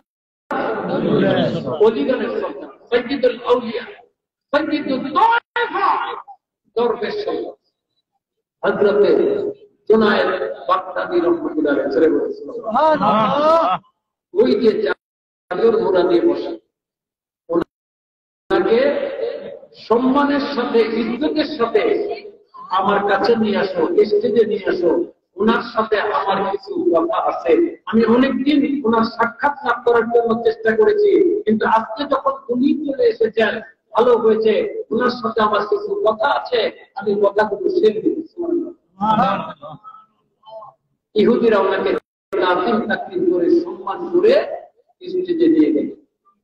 ইহুদি আলেম বলল, হে আল্লাহর ওলি সাইয়্যিদুত তায়েফা হযরত জুনায়েদ বাগদাদী রাহমাতুল্লাহ আলাইহি, আপনি কেন ইহুদিদের সম্মেলনে প্রবেশ করলেন? কি কারণে ইহুদিদের সম্মেলনে প্রবেশ করলেন? হযরত জুনায়েদ বাগদাদী রাহমাতুল্লাহ আলাইহি বললেন, আমি কেন এসেছি জানতে চাচ্ছ? আমি এসেছি এই জন্য, আমি শুনে আসছি তোমরা সম্মেলন করো, উনি গোপনে, অন্য কাউকে ঢুকতে দাও না। কেন গোপনে সম্মেলন করো আর সম্মেলনে কি করো এটা জানার জন্য আমি গোপনে প্রবেশ করেছি। কারণ আল্লাহ পাক কোরআন শরীফের মধ্যে বলেছেন, লা তাজিদান্না আশাদ্দান নাসি আদাওয়াতাল লিল্লাযীনা আমানুল ইয়াহুদ ওয়াল্লাযীনা আশরাকু। যে আল্লাহ পাক বলেন, হে মুসলমানেরা, তোমরা তোমাদের সবচাইতে বড় শত্রু হিসেবে পাবে, মানুষের মধ্যে তোমাদের সবচেয়ে বড় শত্রু হচ্ছে ইহুদি সম্প্রদায়। ঠিক কিনা? করে মুসলমানের সবচেয়ে বড় শত্রু কে? জোরে বলেন কে? মুখস্থ করে রাখতে হবে মুসলমানকে। মুসলমানের এটা অন্তরে গেঁথে রাখতে হবে, মুসলমানের সবচেয়ে বড় শত্রু হচ্ছে ইহুদি। কে বলেছেন? আমার আল্লাহ বলেছেন। কে বলেছেন? আল্লাহ বলেছেন। এরপরে হচ্ছে মুশরিক, যারা মূর্তি পূজক, মূর্তি পূজা করে মুশরিক, এরা হচ্ছে মুসলমানের সবচেয়ে বড় শত্রু। ঠিক কিনা? জোরে বলেন। এরপরে হচ্ছে খ্রিস্টান। এক কথায় আল কুফরু মিল্লাতুল ওয়াহিদা, সমস্ত কাফেররা মিলে একটা ধর্ম, আর ইসলাম আলাদা একটা ধর্ম। ঠিক কিনা? জোরে বলেন। সমস্ত কাফেরগুলোই মুসলমানের শত্রু। ঠিক কিনা? জোরে বলেন। সমস্ত কাফেরগুলো মুসলমানের শত্রু, নাকি বন্ধু? মুসলমানের শত্রু। আজকে কিছু লোক আছে এরা বলে কাফেররা মুসলমানের শত্রু হবে কেন? তারা তো মুসলমানের বন্ধু। কিভাবে বন্ধু? বাংলাদেশে যদি টর্নেডো হয়, বন্যা হয়, প্লাবন হয়, ঝড় তুফান হয়, কাফের মুশরিকরা ত্রাণ নিয়ে আসে, আসে না? জাহাজ আসে না? ত্রাণ নিয়ে আসে, টাকা দেয়, পয়সা দেয়, ঔষধ দেয়, ঋণ দেয়, দেয় কি দেয় না? মুসলমান দেশে সাহায্য করতে আসে। হ্যাঁ, সাহায্য করে। এই সাহায্যটা কেমন জানেন? উপর দিয়ে পানি ঢালা, নিচে দিয়ে গোড়া কাটা, গাছের গোড়া কাটে। উপর দিয়ে পানি ঢালে আর নিচে দিয়ে কি কাটে? গোড়া কাটে। এই গোড়া কাটা, এই পানি দেওয়ার কোন লাভ আছে? এই পানিটা দেয় মুসলমানের কাছে ভালো সাথে, ঠিক কিনা ধরে বলো? মুসলমানের কাছে ভালো সাথে যে আমরা মুসলমানের বন্ধু, আমরা মুসলমানের উপকার করি, আর ভিতর দিয়ে মুসলমানকে নিশ্চিন্ত করে দেওয়ার জন্য 24 ঘন্টা ফিকির করে, ঠিক কিনা ধরে বলো? মুসলমান দেশগুলো দখল করার জন্য চেষ্টা করে, মুসলমানকে নির্মমভাবে হত্যা করে, মুসলমানকে দুনিয়ার থেকে তুলে দিতে চায়, আল্লাহর কোরআন দুনিয়া থেকে তুলে দিতে চায়, ইসলাম দুনিয়া থেকে তুলে দিতে চায়, ঠিক কিনা করে বলে? ঠিক না ঠিক? এরা যদি এতই মুসলমানের বন্ধু হতো তাহলে ফিলিস্তিনে এখনো কেন কাফেররা মুসলমানকে হত্যা করছে, ঠিক কিনা করে? এরা যদি মুসলমানের বন্ধু হতো ইরাককে কেন ঘুরিয়ে দেওয়া হলো? এরা যদি মুসলমানের বন্ধু হতো লিবিয়াকে কেন প্রস্তাব করে দেওয়া হলো? এরা যদি মুসলমানের বন্ধু হতো আফগানিস্তানে বারবার কেন যুদ্ধ চাপিয়ে দেওয়া হলো? এরা যদি মুসলমানের বন্ধু হতো মায়ানমার থেকে মুসলমানদেরকে কেন বের করে দেওয়া হলো? এরা যদি মুসলমানের বন্ধু হতো কাশ্মীরের মধ্যে নির্মমভাবে মুসলমানের উপর জুলুম করা হচ্ছে কেন? এরা যদি মুসলমানের বন্ধু হতো আল্লাহর কোরআন জ্বালিয়ে দেওয়ার ঘোষণা দেয় কেন? এরা যদি মুসলমানের বন্ধু হতো তাদের দেশে মুসলমান মহিলাদের হিজাব করতে বাধা দেয় কেন? এরা যদি মুসলমানের বন্ধু হতো আল্লাহর নবী, যেই নবী সৃষ্টি না হলে কোনো কিছু সৃষ্টি হতো না, ওই নবীর জন্ম চিত্রকে বারবার তৈরি করে, ঠিক না? এরা পশ্চিম কালো মুসলমানের বন্ধু বন্ধু না, এরা কাফের, এরা মুসলমানের শত্রু, ঠিক কিনা করে? 24টা ঘন্টা ফিকির করে মুসলমানকে ধ্বংস করার তো চিন্তা করে, খুন করার, হত্যা করার চিন্তা করে, শহীদ করার চিন্তা করে, আবার 24 ঘন্টা চিন্তা করে কি করে মুসলমানের ঈমান আমল নষ্ট করে মুসলমানদেরকে জাহান্নামে নেওয়া যায়, চলে বলেন নাউজুবিল্লাহ। 24 ঘন্টা ফিকির করে। এই জন্য ইহুদিরা কোরআন হাদিসও পড়ে, কি পড়ে? ধরে বলেন কি পড়ে? কোরআন হাদিস পড়ে, অবাক হওয়ার কিছু নাই। আল আজহার ইউনিভার্সিটিতে যান, যাই দেখবেন সেখানে ইহুদিরা কোরআন হাদিস পড়তেছে, ঠিক কিনা ধরে বলেন? কাফেররা খ্রিস্টানরা কোরআন হাদিস পড়তেছে, কেন পড়ে? ওরা কোরআন হাদিস কেন পড়ে? আমল করার জন্য, আমল করার জন্য। এরা কোরআন হাদিস পড়ে একদিকে বিজ্ঞানের দিকে আগায় যাবে, আর আরেকটা বড় কারণ হচ্ছে কোরআন হাদিস পড়ার। কোরআন হাদিস পড়ে পড়ে কোরআন হাদিস থেকে তারা পয়েন্ট খুঁজে খুঁজে বের করে সেই পয়েন্ট গুলো মুসলমানের উপর অ্যাপ্লাই করলে মুসলমানের ঈমানটা চলে যাবে, মুসলমান জাহান্নামী হয়ে যাবে, জোরে বলেন নাউজুবিল্লাহ। পয়েন্ট খুঁজে খুঁজে বের করে এটা মুসলমানের উপর অ্যাপ্লাই করে, মুসলমান বুঝে না, ফিকির করে। একটা উদাহরণ দেব, আপনারা জ্ঞানী লোক, শিক্ষিত লোক, একটা উদাহরণ দিলে যথেষ্ট। কারণ ভাত যখন রান্না করে সব ভাত টিপতে হয়, কয়টা টিপতে হয়? একটা টিপতে হয়, ঠিক কিনা? আপনাদেরকে একটা উদাহরণ দিলে আপনারা বাকিগুলো বুঝতে পারবেন। একটা উদাহরণ নেন, এই কাফেরগুলো কোরআন হাদিস রিসার্চ করে, কোরআন হাদিস রিসার্চ করে পয়েন্ট বের করে, এরা হাদিস শরীফ রিসার্চ করে একটা পয়েন্ট বের করলো, একটা হাদিস শরীফ বের করলো। সেই হাদিস শরীফে আমার নবীজি বলেন, ক্বালান নবী সাল্লাল্লাহু আলাইহি ওয়াসাল্লাম, আত-তায়ুসু লা ইয়াদখুলুল জান্নাহ, তায়ুস কোনদিন কখনো জান্নাতে প্রবেশ করতে পারবে না। আছে না নাই হাদিস? আছে। উলামায়ে কেরাম জান্নাতের দরজার মধ্যে লেখা থাকবে দায়ুসের জন্য জান্নাত হারাম, দায়ুসের জন্য জান্নাত হারাম। হাদিস শরীফে আছে দায়ুস সে জান্নাতে প্রবেশ করতে পারবে না। ইহুদিরা এই হাদিসটাকে ঢুকে দিল, কাফের মুশরিকরা এই হাদিসটাকে ঢুকে দিল।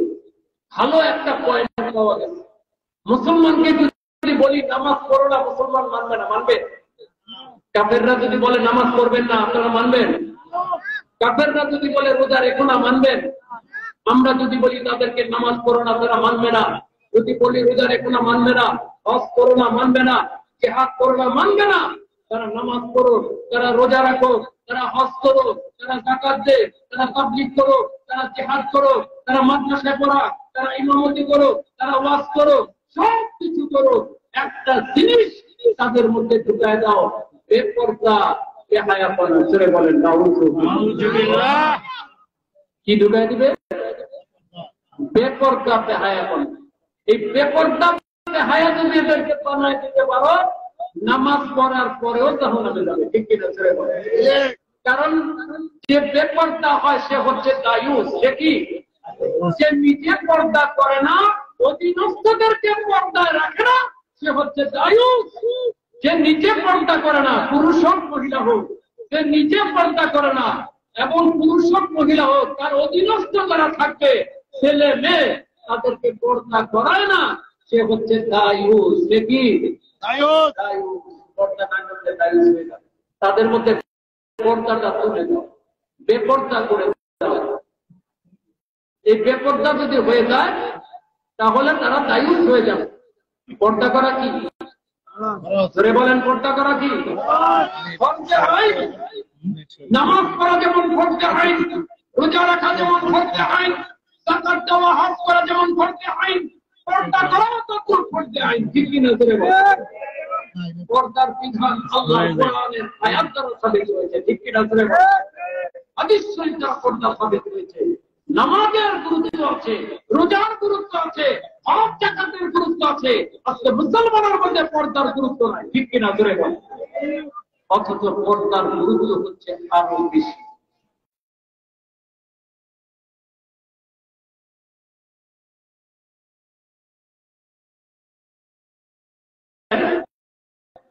শাস্তি দেয় নামাজ না পড়লে, খাদ্য বন্ধ করে দেয়, ঘর থেকে বের করে দেয়, মারধর করে নামাজ না পড়লে। একটা সন্তান যদি নামাজ না পড়ে, দৈনিক যদি সে নামাজ না পড়ে, 5 ওয়াক্ত নামাজ পড়া করলো, ঠিক না বেটা? 5 ওয়াক্ত নামাজের 5টা ফরজ পড়া করলো, 5টা ফরজ পড়া করলে মানে 5টা কবিরা গুনাহ। ঠিক না? সারাদিন নামাজ না পড়লে কয়টা কবিরা গুনাহ? 5টা কবিরা গুনাহ। কয়টা? 5টা। বোঝার চেষ্টা করবেন, এখানে ফিকিরের বিষয় আছে। 5টা কবিরা গুনাহ করলো 5 ওয়াক্ত নামাজ না পড়ার কারণে 24 ঘন্টা। ঠিক কিনা? ধরে বলেন। একটা মহিলা, একটা মেয়ে যদি 24 ঘন্টা বেপর্দা হয়ে রাস্তায় ঘুরে বেড়ায়, কয়টা কবিরা গুনাহ করে? 5টা, 6টা, 10টা, 100টা? একটা মহিলা যতক্ষণ রাস্তায় ঘুরে বেড়াবে বেপর্দা হয়ে, যতজন পুরুষ তার দিকে দৃষ্টি দিবে, প্রতিটা দৃষ্টির বিনিময়ে একটা করে কবিরা গুনাহ লেখা হয়ে যাবে। ঠিক কিনা? ধরে বলেন। একটা করে কবিরা গুনাহ তার আমলনামায় লেখা হয়ে যাবে। সে যতজন পুরুষকে দেখবে, তার প্রতিটা দৃষ্টির বিনিময়ে একটা করে কবিরা গুনাহ তার আমলনামায় লেখা হবে। ঠিক কিনা? ধরে বলেন। তাহলে একটা মহিলা 24 ঘন্টা বেপর্দা হয়ে রাস্তায় ঘুরলে কত হাজার হাজার কোটি কবিরা গুনাহ হয়, তার কোনো হিসাব নাই। ঠিক কিনা? ধরে বলেন। 5টা কবিরা গুনাহ করার কারণে শাস্তি দিলেন, শাস্তি দিলেন, কিন্তু এত কবিরা গুনাহ করতেছে, সারাদিন বেপর্দা হয়ে রাস্তায় ঘুরতেছে, বোরকা ছাড়া, পরপুরুষের সাথে দেখা সাক্ষাৎ করতেছে, বাজারে ঘুরতেছে, মার্কেটে ঘুরতেছে, স্কুল কলেজে যাচ্ছে, একবারও তো শাস্তি দিলেন না, একবারও তো শাস্তি দিলেন না। তাহলে কি পর্দার গুরুত্ব নাই? আছে না নাই? করে বলেন। পর্দা করা ফরজ, নিজে যুক্ত হয়ে অধীনস্থদেরকে পর্দায় রাখতে হবে। বলা হয়েছে একটা বেপর্দা মহিলার জন্য কমপক্ষে 3 জন লোক জাহান্নামে যাবে। কয়জন? একটা বেপর্দা মহিলার জন্য কমপক্ষে 3 জন লোক জাহান্নামে যাবে। বেপর্দা মহিলাকে আল্লাহ যখন বলবেন তুমি জাহান্নামে যাও, জাহান্নামে যাও, তুমি জাহান্নামে যাও, কারণ তুমি দায়ুস ছিলে, তুমি পর্দা করো নাই, তখন দায়ুস মহিলা বলবে আল্লাহ পাক আমি এটা জাহান্নামে যাব, কারণ আমার এই বেপর্দার জন্য আমি একটা দায়ী। তুমি কাদেরকে নিয়ে যেতে চাও? প্রথমত আমার পিতামাতা। আমি যখন পিতামাতার অধীনে ছিলাম, আমার পিতামাতা আমাকে কোনোদিন পর্দার কথা বলে নাই, পর্দায় থাকতে বলে নাই, পর্দা করার জন্য শাস্তি দেয় নাই, বোরকা কিনে দেয় নাই। আমার পিতামাতা যদি আমাকে শাসন করতো, পর্দা করতে বলতো, আমি পর্দা করতাম। ঠিক কিনা? ধরে বল। হয়তো আমি পর্দা করতাম, কিন্তু তারা এই জন্য তারা ব্যবহার করেন। এরপর যখন বিয়ে হয়ে গেল, আমি যখন স্বামীর ঘরে চলে গেলাম, স্বামীর অধীনে, স্বামীও আমাকে কোনোদিন পর্দার কথা বলে নাই, পর্দায় থাকতে বলে নাই, পর্দা কিনে দেয় নাই, শাসন করে নাই। কাজে আমার এই বেপর্দার জন্য আমার পিতামাতা আর আমার স্বামী দায়ী। এদেরকে সহ আমি জাহান্নামে যাব, পিতামাতা স্বামী সহ জাহান্নামে যাবে। জোরে বলেন নাউযুবিল্লাহ। আরো করে বলেন নাউযুবিল্লাহ। আল্লাহ কুল্লুকুম রাঈন কুল্লুকুম মাসউলুন আন রাঈয়াতিহি। সাবধান, তোমরা প্রত্যেকে রক্ষক, তোমাদের প্রকৃত বিষয় তোমরা জিজ্ঞাসা হবে। তোমার তোমার স্ত্রী, তোমার মেয়ে, তোমার সন্তান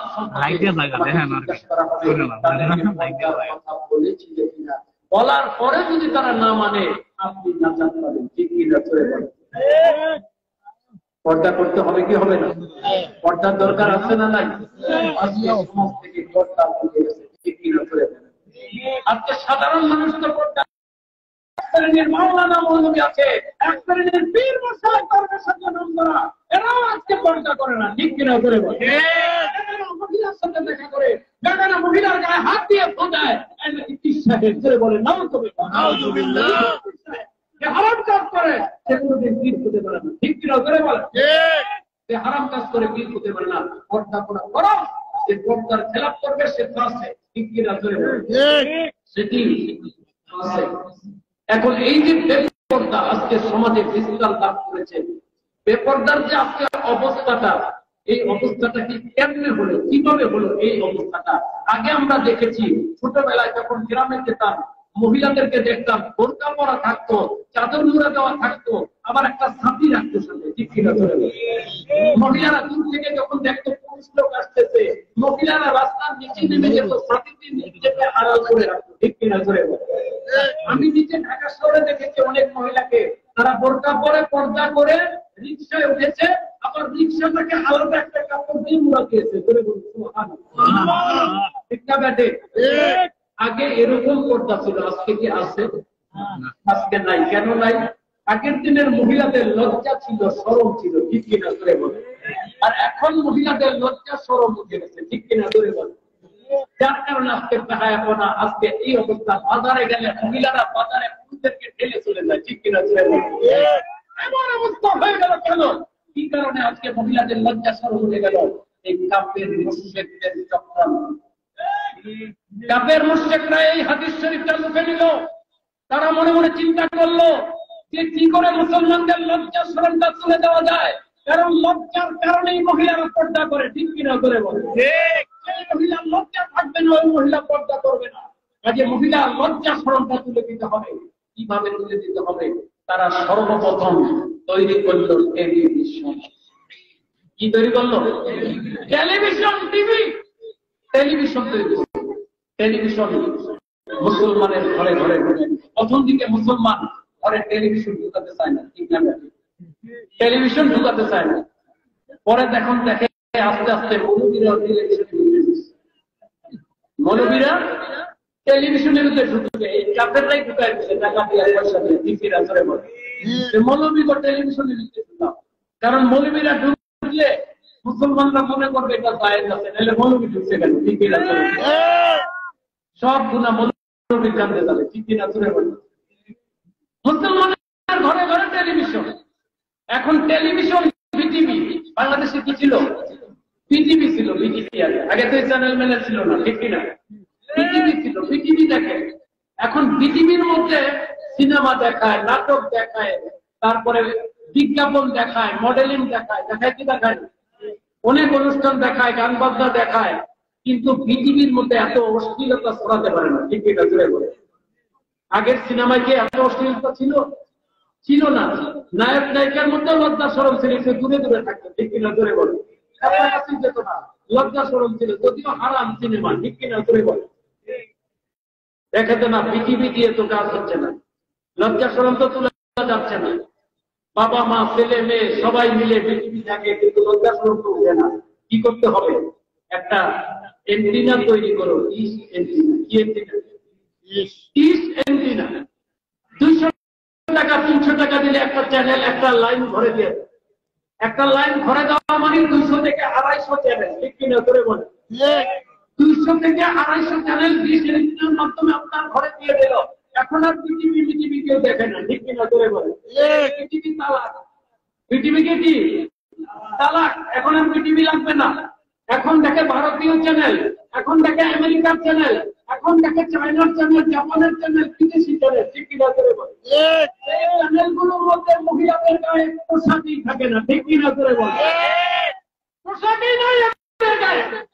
এত অশ্লীলতা, এত অশ্লীলতা তারা দেখায়, এটা ভাষায় বর্ণনা করার মতো না। ঠিক কিনা? বলে এই যে সিরিয়াল, ভারতীয় চ্যানেল একটার পর একটা দেখতে দেখতে দেখতে দেখতে লজ্জার শরমগুলো উঠে গেছে, ঠিক কিনা করে বলে? সবাই মিলে দেখে, লজ্জার শরম আছে।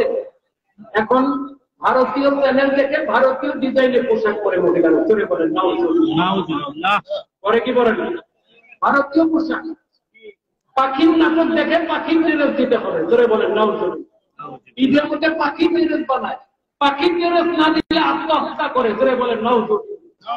মুসলমানের অবস্থা দেখে, মুসলমান কোনদিন বলে নাই মা ফাতেমা কোন পোশাক পরেছে আমাকে ওই পোশাকটা এনে দাও, বলেছে কখনো? পাখির পোশাক এনে দাও, চলে বলেন নাউজুবিল্লাহ। এতেই ক্ষান্ত হয় নাই কাফেরের দল। এই ডিসের দিনে দিয়ে দেখলে এটা তো ঘরের মধ্যে অশ্লীলতা থাকে। যখন এই মুসলমান বাইরে যাবে, কাজে যাবে, বাথরুমে যাবে, যেখানেই যাবে, কার্যক্ষেত্রে সব জায়গায় অশ্লীলতা দিতে হবে। এই জন্য তারা তৈরি করলো ইন্টারনেট, ইউটিউব, ঠিক কিনা জোরে বলো? মোবাইল সৃষ্টি করে মোবাইলের মধ্যে ইন্টারনেট দিয়ে দিল, বিনা পয়সায় ইন্টারনেট দেয়, দেয় কি দেয় না জোরে বলে? ফ্রি ইন্টারনেট দেয়। এত আদর কেন, এত মহব্বত কেন? ইন্টারনেট নাও আর অশ্লীলতার মধ্যে দিয়ে থাকো, জোরে বলেন নাউজুবিল্লাহ। এখন হাতে হাতে মোবাইল, হাতে হাতে মোবাইল, শুইতে গেলে মোবাইল, খাইতে গেলে মোবাইল, পড়তে গেলে মোবাইল, নামাজে গেলে মোবাইল, মাতিতে গেলে মোবাইল, কর্মস্থানে গেলে মোবাইল, আবার বাথরুমে গেলে মোবাইল, ঠিক কিনা জোরে বলেন? সব জায়গায় এখন মোবাইল, হাত থেকে মোবাইল ছাড়া না। আর সব জায়গায় 24 ঘন্টা ইউটিউব, ফেসবুক, ইন্টারনেটের মধ্যে যত অশ্লীলতা আছে, অশ্লীলতার মধ্যে আজকাল যুবক-যুবতীরা ডুবে আছে, ঠিক কিনা জোরে বলেন? তাদের চরিত্রগুলো নষ্ট করতেছে, জোরে বলেন নাউজুবিল্লাহ। ইন্টারনেট, ফেসবুকের কারণে পরকীয়ার সৃষ্টি হচ্ছে, জোরে বলেন নাউজুবিল্লাহ। স্বামী স্ত্রীর মধ্যে তালাকের ব্যবস্থা হচ্ছে। টিকটক না করতে দিলে স্বামীর সাথে ঘর করবে না, জোরে বলেন নাউজুবিল্লাহ। আজকে বেপরদা সারা দেশে সয়লাভ হয়ে গেছে এই অশ্লীলতার কারণে, ঠিক কিনা জোরে বলেন? কখনো বলে তোমাকে দিচ্ছে বাংলাদেশ, চ্যানেল আই লাক্স সুন্দরী প্রতিযোগিতা, জোরে বলেন নাউজুবিল্লাহ। মহিলাদেরকে কি করে ঘর থেকে বের করে বেপরদা করা যায়, এই কাফের মুশরিকগুলো মহিলাদেরকে বেপরদা করে দিল। মহিলাদের কারণে আজকে পুরুষগুলো বেপরদা তাইজ হয়ে যাচ্ছে, ঠিক কিনা জোরে বলেন? কাফেরদের যে ষড়যন্ত্র, মহিলাদের মুসলমানদেরকে দায়ুস বানায় দাও, আজকে সেই চক্রান্ত তারা 100% সাকসেস হয়েছে, ঠিক কিনা জোরে বলেন? 100% তারা সফল হয়েছে। আজকে মুসলমান দেশে পর্দা বলতে কিছু নেই, ঠিক কিনা জোরে বলেন? বেপরদায় দেশটা সয়লাভ হয়ে গেছে। এটা হচ্ছে কাফের মুশরিকদের চক্রান্ত, ষড়যন্ত্র। একটা উদাহরণ দিলাম, এরকম হাজারো উদাহরণ আছে যে মুসলমানের ঈমান আমলগুলো নষ্ট করে দিচ্ছে সূক্ষ্মভাবে। মুসলমান বুঝে না, ফিকির করে না। এই কথাগুলো আজকে কেউ বলে না, একমাত্র রাজারবাগের মুর্শিদ আলাইহিস সালাম আজকে এই কথাগুলো মুসলমানের মাঝে তুলে ধরছেন। ওনার মাধ্যমে আজকে মুসলমানরা এই কথাগুলো জানতে পারছে যে কাফেররা কিভাবে মুসলমানের শত্রু আর কি করে তারা মুসলমানের ক্ষতি করে। এগুলো শুধুমাত্র উনি চোখে আঙ্গুল দিয়ে দেখায় দিয়েছেন, জোরে বলুন সুবহানাল্লাহ। জুনায়েদ বাগদাদী রাহমাতুল্লাহ আলাইহি, ওয়াজ মনে আছে তো? জুনায়েদ বাগদাদী রাহমাতুল্লাহ আলাইহি বললেন, আল্লাহ পাক কোরআন শরীফে বলেছে তোমরা মুসলমানের শত্রু, তোমরা গোপনে গোপনে মুসলমানের ক্ষতি করো কিনা, মুসলমানের ক্ষতি করার জন্য কোন ষড়যন্ত্র করো কিনা, আমি এটা জানার জন্য, বুঝার জন্য আমি গোপনে ঢুকেছি। এবার জুনায়েদ বাগদাদী রাহমাতুল্লাহ আলাইহি ইহুদি আলেমকে বললেন, হে ইহুদি আলেম, একটা বিষয় আমার বুঝে আসে। কি বিষয়? তুমি নাকি তাওরাত পড়েছো? হ্যাঁ, আমি তাওরাত শরীফ পড়েছি। তুমি ইনজিল পড়েছো? হ্যাঁ, ইনজিল পড়েছি। তুমি জাবুর পড়েছো? হ্যাঁ, আমি জাবুর শরীফও পড়েছি। তুমি নাকি কোরআন শরীফও পড়েছো? ইহুদি আলেম বলল, আমি কোরআন শরীফ পড়েছি। আচ্ছা, তুমি যদি কোরআন শরীফ পড়ে থাকো, তাহলে কোরআন শরীফে ওই আয়াত শরীফটাকে তুমি পাও না? কোন আয়াত শরীফের কথা বলছেন? জুনায়েদ বাগদাদী রাহমাতুল্লাহ আলাইহি বলেন, আল্লাহ পাক বলেছেন, হুয়াল্লাযী আরসালা রাসূলাহু বিল হুদা ওয়া দীনিল হক লিইয়ুযহিরাহু আলা দীনি কুল্লিহি ওয়াকাফা বিল্লাহি শাহিদা মুহাম্মাদুর রাসূলুল্লাহ সাল্লাল্লাহু আলাইহি ওয়াসাল্লাম। এই আয়াত শরীফ কি তুমি পাও নাই কোরআন শরীফে? ইহুদি আলেম বলল, হ্যাঁ আমি পেয়েছি, আমি তো অনেকবার এই আয়াত শরীফ পড়েছি। তুমি কি এই আয়াত শরীফের অর্থ জানো? ইহুদি আলেম বলল, আমি অর্থ জানি, অর্থ জেনেই আমি পড়েছি। কোরআন শরীফ, সম্পূর্ণ কোরআন শরীফ আমি অর্থ জেনে পড়েছি আমি ইহুদি আলেম। আচ্ছা, তুমি যদি এই আয়াত শরীফ পড়ে থাকো, তাহলে এই আয়াত শরীফে আল্লাহ পাক কি বলেছেন? ওই আল্লাহ পাক যিনি তার আখিরি নবীকে, আখিরি রাসূলকে সত্য দ্বীন এবং হেদায়েত সহ জমিনে পাঠিয়েছেন, সত্য দ্বীন এবং হেদায়েত সহ জমিনে পাঠিয়েছেন। পূর্ববর্তী ওহী দ্বারা নাযিলকৃত এবং পরবর্তী মানব রচিত যত মতবাদ আছে, সমস্ত মতবাদকে বাতিল ঘোষণা করে, ঠিক কিনা? করে এ ব্যাপারে আল্লাহ সাক্ষী হিসেবে যথেষ্ট। আল্লাহর হাবিব, আল্লাহর সম্মানিত রাসূল, ঠিক কিনা? তুমি কি এই অর্থ জানো? ইহুদি আলেম বলল, আমি অর্থ জানি। আচ্ছা, তুমি যদি অর্থ জেনে থাকো, তাহলে এখনো কেন মুসলমান হও না? এখনো কেন তুমি ইহুদি আছো? কারণ তুমি তো জানলে যে তোমাদের ইহুদি ধর্ম বাতিল হয়ে গেছে ইসলাম আসার সাথে সাথে, ঠিক কিনা? ধরে ইহুদি ধর্ম বাতিল হয়ে গেছে, সব ধর্ম বাতিল ইসলাম আসার সাথে সাথে। এখন আর কোন ধর্ম চলবে না, একটাই ধর্ম চলবে, ইসলাম, ঠিক কিনা? ধরে বলে এখন অন্য কোন ধর্ম থাকলে জান্নাতে যাওয়া যাবে?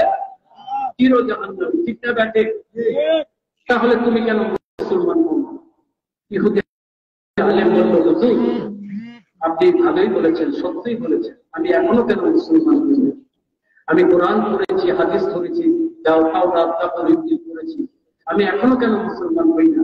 আমি জানি সব ধর্ম বাতিল হয়ে গেছে আপনার এই আয়াতের দ্বারা, কিন্তু আমি কেন মুসলমান হই না জানেন? আপনাদের ইসলামের, আপনাদের শরীয়তের তিনটা বিষয়। কয়টা বিষয়? তিনটা বিষয় আমার ইহুদির কাছে এখনো পরিষ্কার হয় নাই। আমি ইহুদি এখনো বুঝতে পারি নাই, আমার মাথায় ঢুকে নাই, আমার দেমাগে ঢুকে নাই তিনটা বিষয়, যার কারণে আমি এখনো ইসলাম গ্রহণ করি। আল্লাহর ওলি বললেন, ওই তিনটা বিষয় যদি আমি আজকে তোমাকে বুঝাইয়া দিতে পারি, তুমি কি ঈমান আনবে, ইসলাম গ্রহণ করবে?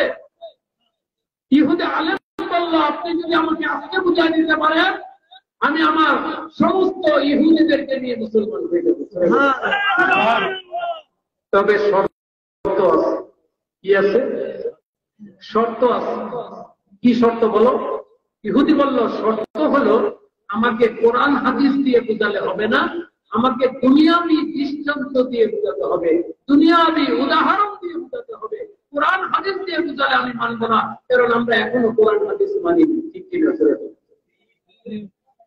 আল্লাহর ওলি বললেন, ঠিক আছে, চিন্তার কোনো বিষয় নাই, ওলিদের কোনো চিন্তার কারণ আছে? মিল্লাতুল্লাহ ইলমা, আল্লাহর ওলিদের কাছে খোদাই ইলম আছে, ঠিক কিনা? ওলি আল্লাহরা শুধু কিতাবি ইলমের দ্বারা কথা বলেন না, ওনাদের মূল ইলম হচ্ছে খোদাই ইলম, ঠিক কিনা?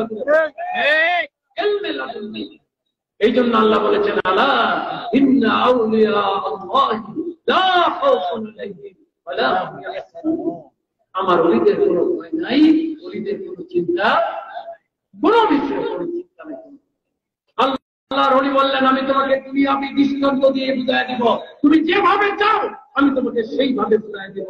তুমি এক কাজ করো, এতক্ষণ আমি দাঁড়ায়া ছিলাম, এখন আর আমি দাঁড়ায়া থাকবো না, কারণ আমি হচ্ছে প্রশ্নের জবাবদাতা আর তুমি হচ্ছে প্রশ্নকারী। তুমি বসে থাকবা আর আমি দাঁড়ায় থাকবো, এটা হতে পারে না, ঠিক কিনা? ইহুদি আলেম নিচে নেমে আসলো, আল্লাহর ওলি আসনে গিয়ে বসলো। জুনায়েদ বাগদাদী রাহমাতুল্লাহ বলেন, হে ইহুদি আলেম, বলো তোমার এক নাম্বার বিষয়টা কি? তিনটা বিষয় তো, তোমার এক নাম্বার বিষয় কি, যেটা তোমার দেমাগে ঢুকে না, যেটা তোমার বুঝে আসে না, সমাজে আসে না, এটা কি বলো? ইহুদি আলেম বলল, আপনাদের ইসলামে আছে, কোরআন ও হাদিসের মধ্যে আছে, আল্লাহ পাক জান্নাতের মধ্যে একটা গাছ তৈরি করবেন, যেই গাছটা সমগ্র জান্নাতে ছায়া দিবে। সুবহানাল্লাহ নাই? যেই গাছটা সারা জান্নাতে ছায়া দিবে। কয়টা গাছ? একটা গাছ। সমগ্র জান্নাতে চাই আল্লাহ উনি বললেন এটা না বুঝার কি আছে, একটা গাছ জান্নাতে ছায়া দেবে, না বুঝার কারণটা কি? ইহুদি আলেম বলল কারণ হচ্ছে আপনারাই বলেন, আপনাদের কিতাবে আছে আল্লাহ পাকের জান্নাত এত বড়, কত বড়, আল্লাহ পাকের জান্নাত কত বড়।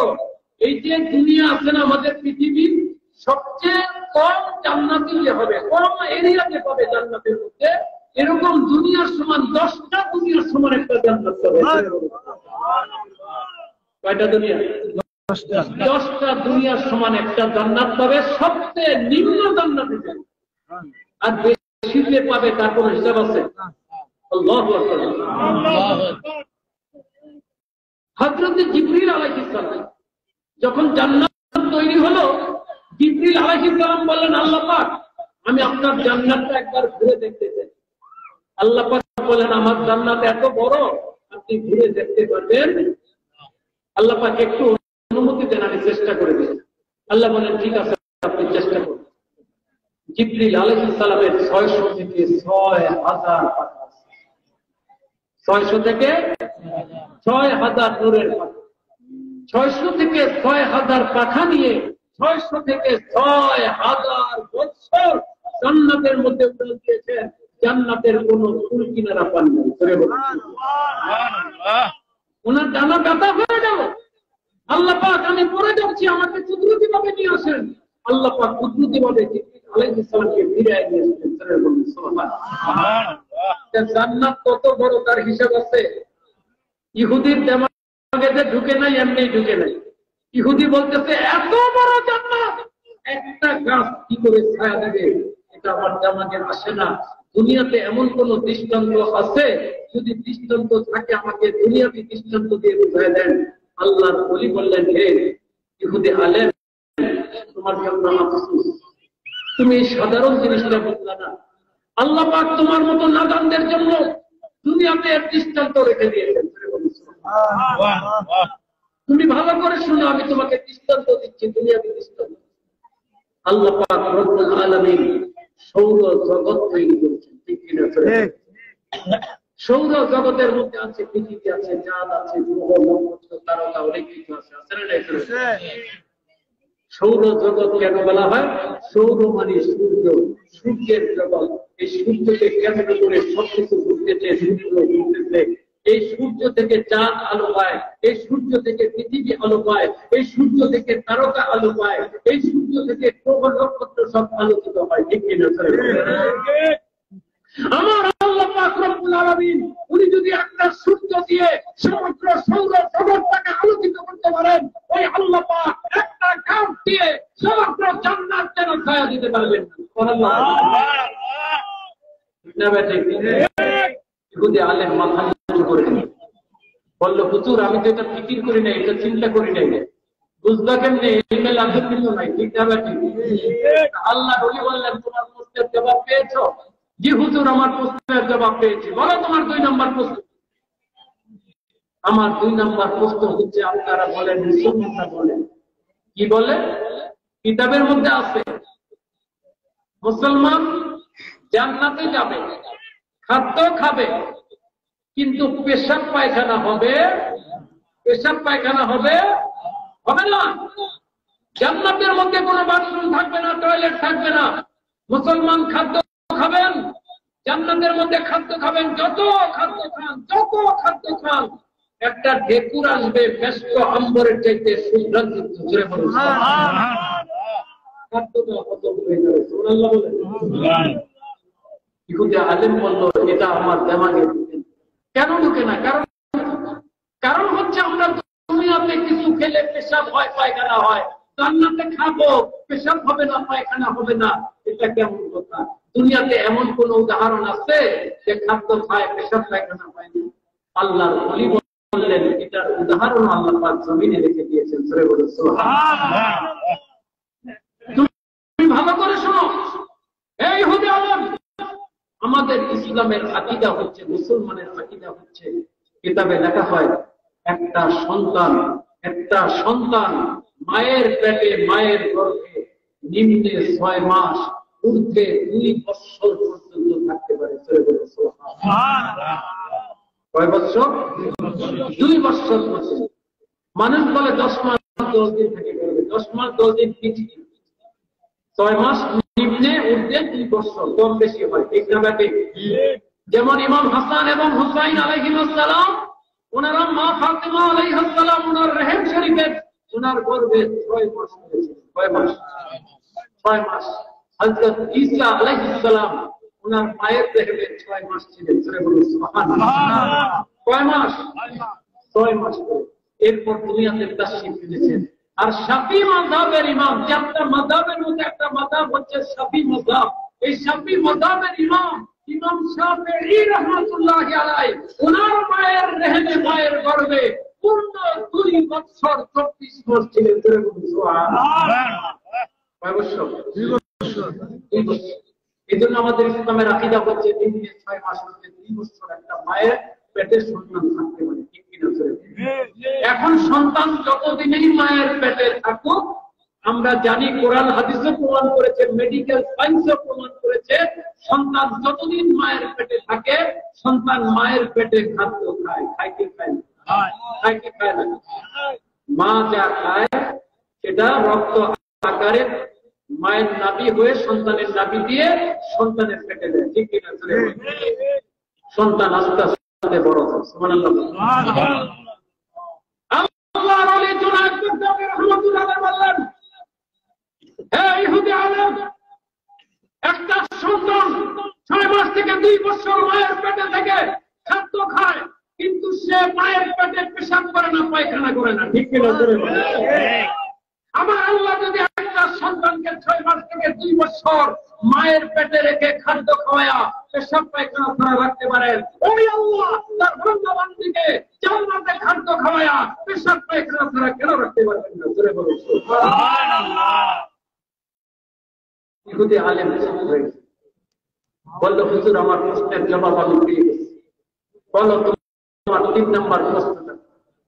আমার 3 নম্বর প্রশ্ন হচ্ছে, আপনারা বলেন আপনাদের কিতাবের মধ্যে আছে মুসলমান জান্নাতে যাবে, খাদ্য খাবে, একই খাদ্য বারবার খাবে, রুচি নষ্ট হবে। একই খাদ্য বারবার খাবে, রুচি নষ্ট হবে না, বরং এখন খাবেন একরকম স্বাদ, একটু পরে খাবেন আরো বেশি স্বাদ। সরে বলুন সুবহানাল্লাহ। আরো বেশি স্বাদ একটু পরে খাবেন, স্বাদ খালি বাড়তে থাকবে, স্বাদ কমবে না, ঠিক কিনা? করে বলে ইহুদি আলেম বলল, এটাও আমার দেবালে কেন ঢুকে না? কারণ হচ্ছে আমরা দুনিয়াতে একটা ভালো খাদ্য, যত ভালো খাদ্য হোক, 1 দিন 2 দিন 3 দিন খেলে রুচিটা নষ্ট হয়ে যায়, ঠিক কিনা? করে পোলাও, বিরিয়ানি, গোশত, কোরমা এগুলো বারবার খাওয়া যায়?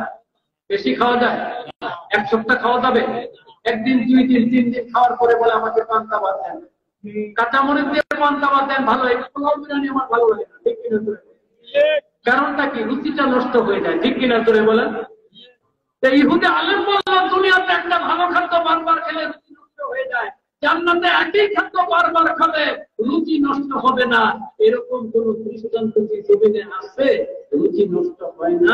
আল্লাহ পাকের ওলি বললেন, এটা দৃষ্টান্ত আল্লাহ পাক জমিনে রেখেছেন। সুবহানাল্লাহ। এই ইহুদি আলেম, তুমি একটু মনোযোগ দিয়ে শুনো। আল্লাহ পাক আমাদের একটা কিতাব দান করেছেন, আল কোরআন, কোরআন শরীফ। এই কোরআন শরীফের মধ্যে একটা সূরা আল্লাহ পাক নাযিল করেছেন, সূরাতুল ফাতিহা। সূরাতুল ফাতিহা, যেটাকে উম্মুল কোরআন বলা হয়, কোরআনের মূল। সুবহানাল্লাহ।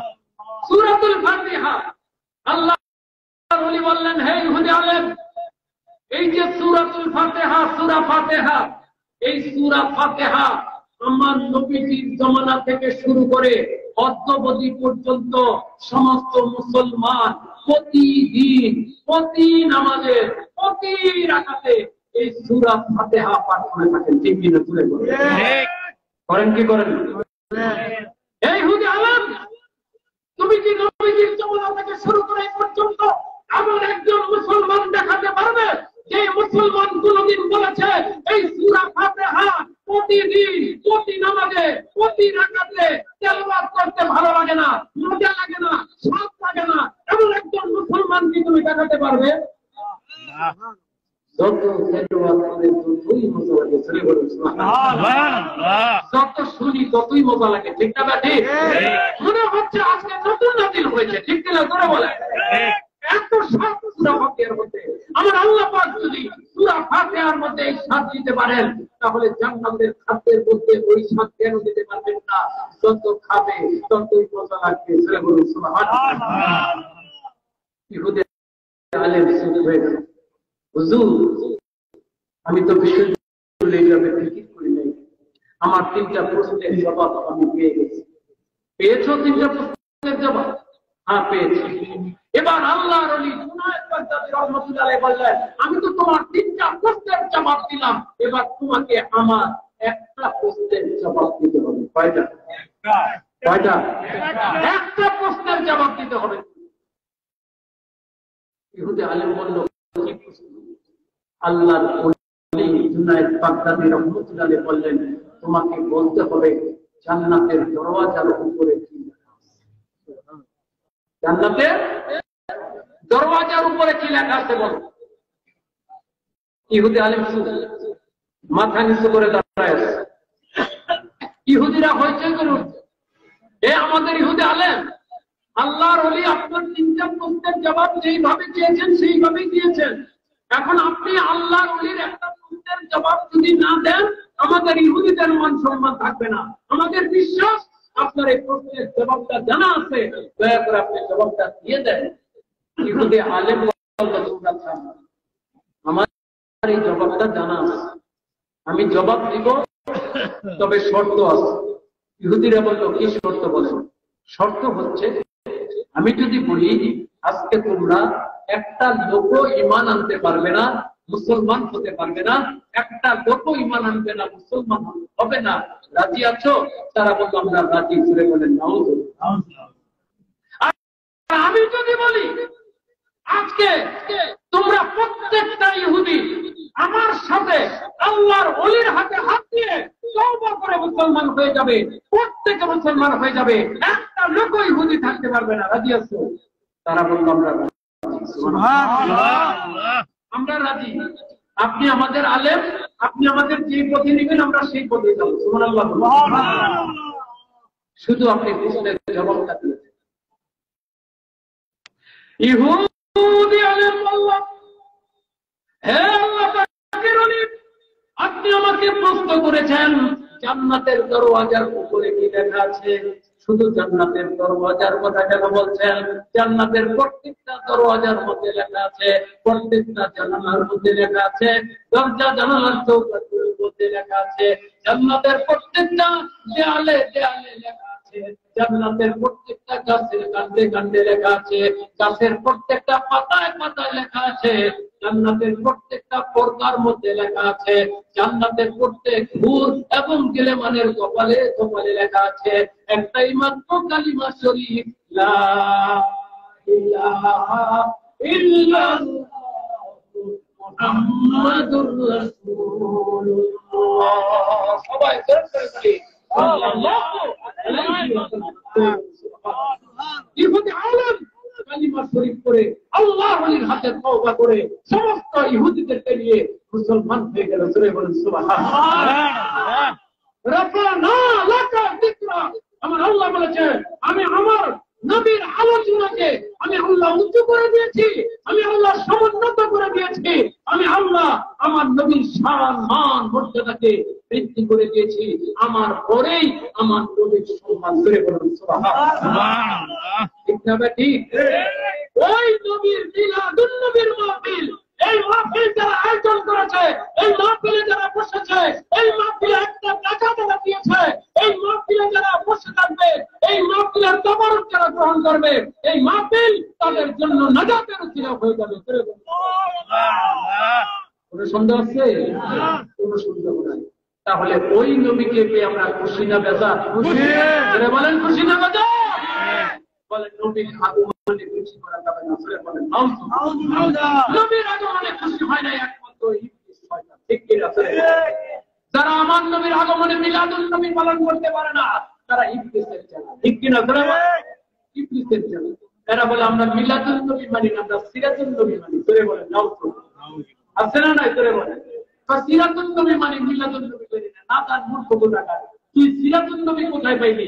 আগে তো মিলাদ, তারপরে সিরাত, ঠিক কিনা? তোরে বলে আগে আমার নবী জন্মগ্রহণ করেছেন, এরপরে আদর্শ এসেছে, সিরাত এসেছে, ঠিক কিনা? তোরে বলে নবীর জন্ম মানে না, সিরাত মানে। জন্ম মানে মিলাদুন নবী মানি না অর্থটা কি? আমার নবীর জন্মই মানে না। তোরে বলেন নাও তো ইমান থাকবে, মুসলমান থাকা যাবে যাবে না। সেই নবীর উম্মত আমরা, আমাদের একটাই দায়িত্ব, একটাই কর্তব্য, নবীজিকে মাথার তালু থেকে পায়ের তলা ইত্তেবা করা, অনুসরণ করা, ঠিক কিনা? ওই নবীকে ইত্তেবা অনুসরণ করতে হলে যিনি নবীকে ইত্তেবা করেন, অনুসরণ করেন, এমন একজন ওলি আল্লাহর দরবারে যেতে হবে, ঠিক কিনা? আল্লাহ বলেন কুনু মা'আস সাদিকিন, সাদিকিন সত্যবাদীদের সঙ্গী হয়ে। সুবহানাল্লাহ বলেন। সত্যবাদী যারা কোরআন হাদিসের খেলাফ আকীদা পোষণ করে না, কোরআন হাদিসের খেলাফ আমল করে না, আমার নবীর সুন্নতের খেলাফ একটা আমলও করে না, এমন হক্কানি রব্বানি পীর মাসে ওনার কাছে যেতে হবে, ঠিক কিনা? এমন একজন আল্লাহর ওলি হচ্ছেন রাজারবাগ শরীফের মামদু মুর্শিদ আলাইহিস সালাম, যিনি একমাত্র ব্যক্তি যিনি চ্যালেঞ্জ ঘোষণা করেছেন সারা বিশ্বে কিতাবাদের মাধ্যমে, পত্রিকার মাধ্যমে উনি চ্যালেঞ্জ ঘোষণা করেছেন, আমার কোন আকীদা, আমার কোন আমল যদি কেউ কোরআন সুন্নাহর খেলাফ প্রমাণ করে দিতে পারে, 1 টাকা না 2 টাকা না, 1000 না 2000 না, 10,000 কোটি টাকা তাকে পুরস্কার দেওয়া হবে।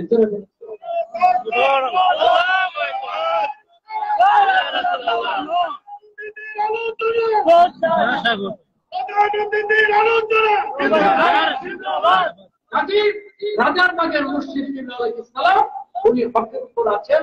আমাদেরকে যদি হক রাস্তা পেতে হয়, আল্লাহকে পেতে হয়, নবীকে পেতে হয়, আকীদাগুলোকে বিশুদ্ধ করতে হয়, আমলগুলোকে সুন্নাত মোতাবেক করে নবীর সত্যিকার আশিক হতে হয়, তাহলে রাজারবাগ শরীফ যেতে হবে, ঠিক না? ঠিক।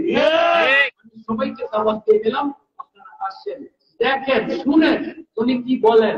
ওনার চেহারা মোবারক দেখলেই বুঝবেন উনি আল্লাহর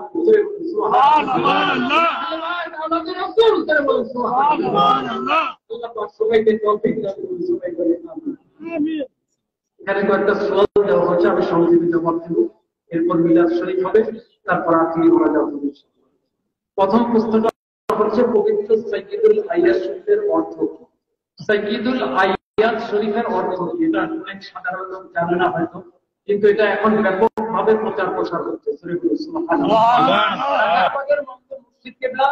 এটা প্রচলন করেছেন সাইয়্যিদুল আয়াত। আগে মানুষ, আমরা বলতাম ঈদে মিলাদুন নবী, ঈদে মিলাদুন নবী অর্থ হচ্ছে আমার নবীর খুশি, নবীর আগমনের খুশি প্রকাশ করা, ঠিক না? কিন্তু রাজারবাগের ইসলাম কিবলা সাইয়্যিদুল আয়াত নাম দিয়েছে। সাইয়্যিদ অর্থ সেরা, সাইয়্যিদ অর্থ কি? সেরা, সাইয়্যিদ অর্থ সেরা, শ্রেষ্ঠ, বড়। আর আয়াত ঈদের বহুবচন, ঈদ শব্দ আছে না? ঈদের বহুবচন হচ্ছে আয়াত।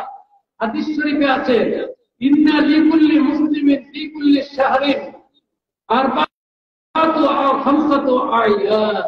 এই আয়াত শব্দটা হাদিস শরীফে আছে। আয়াত মানে উনি ঈদের বহুবচন, তার মানে জমিনে যত ঈদ আছে, যত খুশি আছে, হাজার হাজার হোক, কোটি কোটি ঈদ হোক, সকল ঈদের সেরা ঈদ হচ্ছে মিলাদুন নবীর ঈদ। করে বলুন সুবহানাল্লাহ।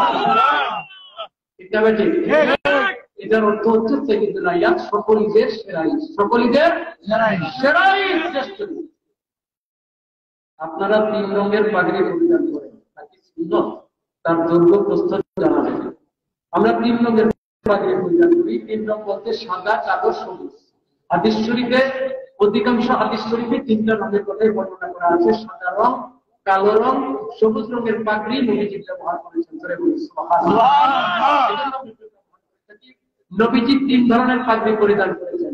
উনি ওই 3 হাত পাগড়ি ব্যবহার করেছেন। 3 হাত লম্বা পাগড়ি যখন ঘরে থাকতেন, রাত্রিবেলা তাহাজ্জুদ নামাজ পড়তেন, ঘরে অবস্থান করতেন, তখনও নবীজি মাথায় 3 হাত পাগড়ি ব্যবহার করতেন।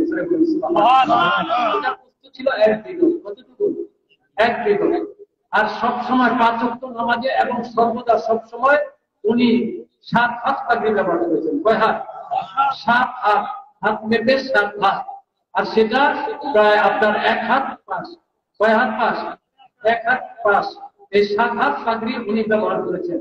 আর ঈদের দিনে, জুমার দিনে এবং বিশেষ বিশেষ কোন রাজা বাদশাহ আসলে, কোন মেহমান আসলে, তাদের সাথে সাক্ষাৎ করার সময় আমার নবীজি ওনার মাথা মোবারকে 12 হাত পাগড়ি ব্যবহার করতেন। কত হাত? 12 হাত। তাহলে 3 হাত, 7 হাত, 12 হাত পাগড়ি। আর হচ্ছে 3টা রং, সাদা, কালো, সবুজ রং। এটা হচ্ছে পাগড়ি শরীফ এবং আপনার শামাইলে তিরমিজি আর অনেক হাদিস শরীফ। এখানে একটা সওয়াল দেওয়া হয়েছে, চেয়ারে বসে বলিছে জামাতে নামাজ পড়া জায়েজ আছে কি? দলিল সহ জানা। চেয়ারে বসে মসজিদে নামাজ পড়া জায়েজ নাই। কেন জায়েজ নাই? কারণ নামাজ পড়ার 3টা সুরত বর্ণনা করা হয়েছে। কয়টা সুরত? 3টা সুরত। উযকুরুল্লাহ কিয়ামান ওয়া কুউদান ওয়া আলা জুনুবিহিম। আল্লাহ পাক বলেছেন তোমরা দাঁড়ায় নামাজ পড়ো, যদি দাঁড়াতে অক্ষম হও মাটিতে বসে নামাজ পড়ো, মাটিতে বসতেও যদি অক্ষম হও বিছানায় শুয়ে নামাজ পড়ো। সুবহানাল্লাহ। কে বলেছেন? কে বলেছেন? কিয়ামত পর্যন্ত চ্যালেঞ্জ দিলাম। কোরআন শরীফ, হাদিস শরীফ থেকে একটা আয়াত, একটা হাদিস বের করে দেন যে এই 3টা নিয়মের বাইরে চেয়ারের নিয়ম বর্ণনা করা আছে। একটা দলিল তো দেখাতে পারবে? একটা দলিল কোরআন হাদিসে কোথাও দলিল। আমার নবীজি দুনিয়া থেকে বিদায় নেওয়ার আগে অসুস্থ হয়েছিলেন, মারিতি শান প্রকাশ করেছিলেন। ঠিক না? উনি অসুস্থ অবস্থায় সাহাবায়ে কিরামের কাছে ভর করে মসজিদে গেছেন। ঠিক কিনা? মসজিদে গিয়ে উনি চেয়ারে বা কুরসিতে বসে নামাজ পড়েছেন এমন প্রমাণ করে দেখাতে পারবেন। উনি মসজিদে বসে সাহাবায়ে কিরামের পাশে আবু বকর সিদ্দিক রাদিয়াল্লাহু আনহু নামাজ পড়েছেন, উনি পাশে বসে নামাজ পড়েছেন। সুবহানাল্লাহ।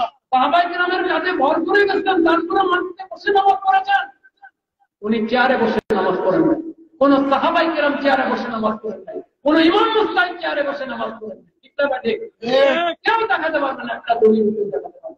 আর এখন ফতোয়া জারি করেছে চেয়ারে বসে নামাজ পড়ে, সারাদিন মার্কেটে ঘুরে, সারাদিন পার্কে ঘুরে, সারাদিন আপনার বাজারে বাজারে ঘুরে, রাস্তাঘাটে ঘুরে, সকালবেলা দৌড়াদৌড়ি করে, মর্নিং ওয়াক করে, খেলাধুলা করে, সবকিছু করে, ঘরে বসে থাকে, ছুটির মধ্যে বসতে পারে, উঠতে পারে, হাঁটতে পারে।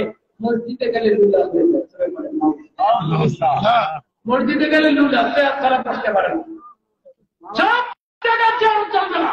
মসজিদ আল্লাহর ঘর, আল্লাহর ঘরে আল্লাহর সামনে চেয়ারে বসে নামাজ পড়ো, চরম বেয়াদবি। ঠিক কিনা? কথা বল, আল্লাহর সামনে বসে নামাজ পড়ো চেয়ারে বসে, এটা কাফের মুশরিকদের এটা হচ্ছে আদর্শ। খ্রিস্টানরা তাদের গির্জার মধ্যে চেয়ার টেবিলে বসে ইবাদত করে। ঠিক কিনা? কিন্তু মুসলমান মসজিদের চেয়ার ঢুকাতে পারে না। মসজিদের চেয়ার ঢুকানোটাই বেদাত। ঠিক কিনা? মসজিদের চেয়ার ঢুকানোই বেদাত। চেয়ারে বসে নামাজ পড়া যাবে না। যদি আপনি মসজিদে গিয়ে বসে নামাজ পড়তে না পারেন, বসতে না পারেন, আপনি ঘরেই নামাজ পড়েন, আপনার জন্য জামাত শর্ত না। ঠিক কিনা? কারণ আপনি অসুস্থ, আপনার জন্য জামাত শর্ত না। আপনি জামাতে পড়ার জন্য আপনি নামাজটা তরক করবেন, এই নামাজ হবে না। ঠিক কিনা? তাদের চেয়ারে বসে নামাজ পড়া যায়। দাড়িতে কালো খেসাব দিয়ে যদি কোন ইমাম নামাজের ইমামতি করে, তার পিছনে নামাজ পড়া জায়েজ আছে? খেসাব, খেসাবের মধ্যে পার্থক্য আছে। খেসাব আছে যেটা মেহেন্দি দিয়ে দেওয়া হয়, মেহেন্দি পাতা আছে না, মেহেন্দি পাতা বেটে সেটা যদি দাড়িতে লাগায় দাড়ি লাল হয়। ঠিক না? এই মেহেন্দি পাতা ব্যবহার করা সাহাবায়ে কেরামের সুন্নাত। তার সুন্নাত সাহাবায়ে কেরামের সুন্নাত। আমার নবীজি কখনো দাড়িতে মেহেন্দি দেন নাই। অনেকে বলে দাড়িতে মেহেন্দি দেওয়া নবীজির সুন্নাত, এটা ভুল। তিরমিজি শরীফের হাদিস খুলে দেখেন, নবীজি 17 থেকে 18টা চুল এবং দাড়ি মিলে 17 থেকে 18টা চুল দাড়ি রেখেছিল। জোরে বলুন সুবহানাল্লাহ। এই 17 থেকে 18টা চুল দাড়ি কি দেখা যায়? দেখা যায় না। এখানে মেহেন্দি দেওয়ার কোনো প্রয়োজন নাই। মেহেন্দি দিয়েছেন হযরত আবু বকর সিদ্দিক রাদিয়াল্লাহু আনহু এবং ওনার পিতা আবু কুহাফা রাদিয়াল্লাহু আনহুকে আল্লাহর নবী বলেছেন আপনি মেহেন্দি দিয়ে সাদা দাড়ি লাল করুন। জোরে বলুন সুবহানাল্লাহ। সাদা দাড়ি লাল করা জায়েজ, কিন্তু কালো করা জায়েজ না। কালো করা জায়েজ নাই। হাদিস শরীফ আছে যারা সাদা চুলকে, সাদা দাড়িকে কালো করে তারা জান্নাতের গ্রামও পাবে না। জোরে বলেন নাউযুবিল্লাহ। জান্নাতের গ্রাম তারা পাবে না। কালো খেতাব দেওয়া জায়েজ নাই, কালো রং করা জায়েজ নাই। আর বর্তমান বাজারে যে খেতাবটা পাওয়া যায়, যে খেতাব দিলে দাড়িটা কালো হয়ে থাকে, এই যে খেতাবটা, এই খেতাবটা হচ্ছে কেমিক্যাল। এটা কি কেমিক্যাল? এই কেমিক্যাল দিলে দাড়ির মধ্যে, চুলের মধ্যে একটা প্রলেপ পড়ে। কি পড়ে? প্রলেপ পড়ে। সাদা রংটাকে ঢেকে দেয় কালো রঙে, ঠিক কিনা? যেমন নখের মধ্যে নেল পালিশ দিলে একটা প্রলেপ পড়ে নখের উপরে, ঠিক না ব্যাটে? নেল পালিশ দিয়ে ওযু গোসল করলে ওযু গোসল হবে? কারণ আপনার নখের মধ্যে পানি পৌঁছবে না, ঠিক কিনা? কেমিক্যাল যুক্ত খেতাব ব্যবহার করলে প্রলেপ পড়ে। এই প্রলেপ পড়ার কারণে আপনি গোসল করলে, ওযু করলে আপনার দাড়ি এবং চুলে পানি যাবে না, আপনার শরীর পাক হবে না। শরীর পাক না হলে নামাজ হবে? নামাজ হবে। এই জন্য কালো খেতাব বাজারে যেটা পাওয়া যায় সেটা ব্যবহার করা হারাম। এটা ব্যবহার করা কি হারাম? এই খেতাব ব্যবহার করা যাবে না। মেহেন্দি দিয়ে দাড়ি লাল করা যায়। এখানে আরেকটা প্রশ্ন দেওয়া হয়েছে, আওলাদুর রাসূল ওনাদের নামের পরে আলাইহিস সালাম বলা যায় আছে?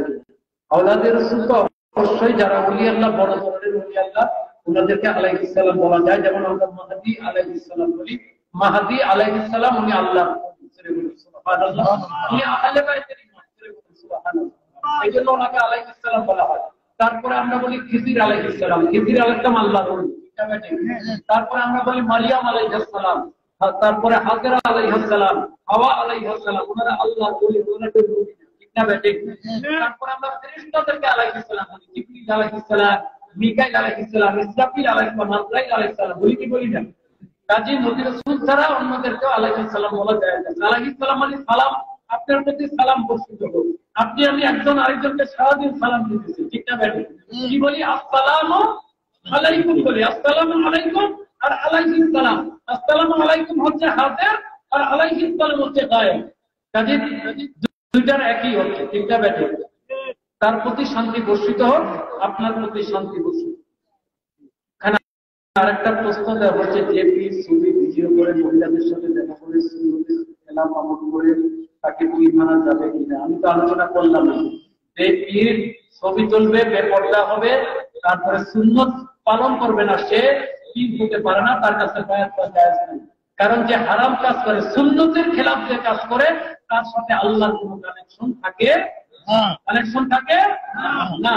হযরত সুফিয়ান সাউরি রাহমাতুল্লাহ আলাইহি একজন বড় ইমাম, হানাফি মাযহাবের একজন বড় ইমাম, একজন বড় আল্লাহর ওলি, সুফিয়ান সাউরি।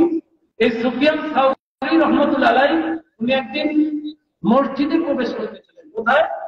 মসজিদে প্রবেশ করতেছিলেন। মসজিদে প্রবেশ করার সময় আগে কোন পা দেওয়া সুন্নাত? আগে কোন পা দেওয়া সুন্নাত? ডান পা দেওয়া আগে সুন্নাত। উনি ভুলবশত পা দিয়ে দিলেন। কোন পা? পা দিয়ে দিলেন। সাথে সাথে গাইবে না, এলহাম হলো, এলকা হলো। হে সাউর, সাউর শব্দের অর্থ হচ্ছে সার গুরু। সার গুরু ছিলেন, সার গুরু। আল্লাহ পাক ওনাকে সার বলে সম্বোধন করলেন। হে সাউর, হে সাউর, হে সার, তুমি তো আমার ওলির দাবিদার, তুমি নায়েবে নবীর দাবিদার, তুমি আলেম দাবিদার, তুমি জানো মসজিদে ডান পা দিয়ে প্রবেশ করা আমার নবীর সুন্নাত। সুবহানাল্লাহ। তুমি কেন বাম পা দিয়ে প্রবেশ করলে? নেতা করার সাথে সাথে বেহুশ হয়ে গেলেন। 3 দিন পর্যন্ত বেহুশ। হুশ আসলো, উনি তওবা করলেন, ইস্তিগফার করলেন, আল্লাহ পাক ওনাকে ক্ষমা করে দিলেন। সুবহানাল্লাহ। একটা সুন্নতের খেলাফ কাজ করার কারণে আল্লাহ সতর্ক করে দিলেন। আর এখন পিশাচ বেপরদা হয়, মহিলার সাথে দেখা করে, পিশাচ ভিডিও করে, ছবি তোলে, পিশাচ সুন্নতের খেলাফ কাজ করে। আল্লাহ পাক একবারও সতর্ক করেন না। তার মানেটা কি? তার মানে আল্লাহর সাথে তার কোনো কানেকশন নেই। যদি কানেকশন থাকতো আল্লাহ সতর্ক করে দিবেন। আপনার কোন বন্ধু যদি বিপদে যায়, আপনি তাকে সতর্ক করবেন, ঠিক কিনা? যদি কেউ আল্লাহর বন্ধু হয়ে থাকে, আল্লাহ তাকে অবশ্যই সতর্ক করবেন, ভুল করবে, ঠিক কিনা?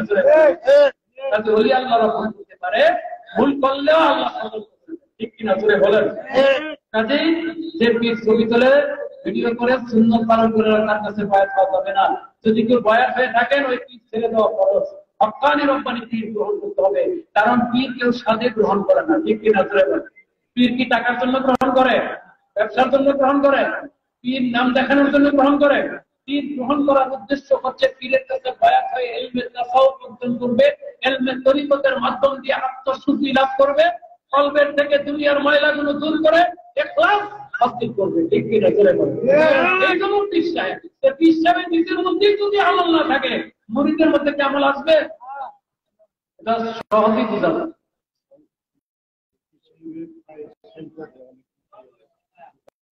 পীর সাহেবের পায়ে কেন?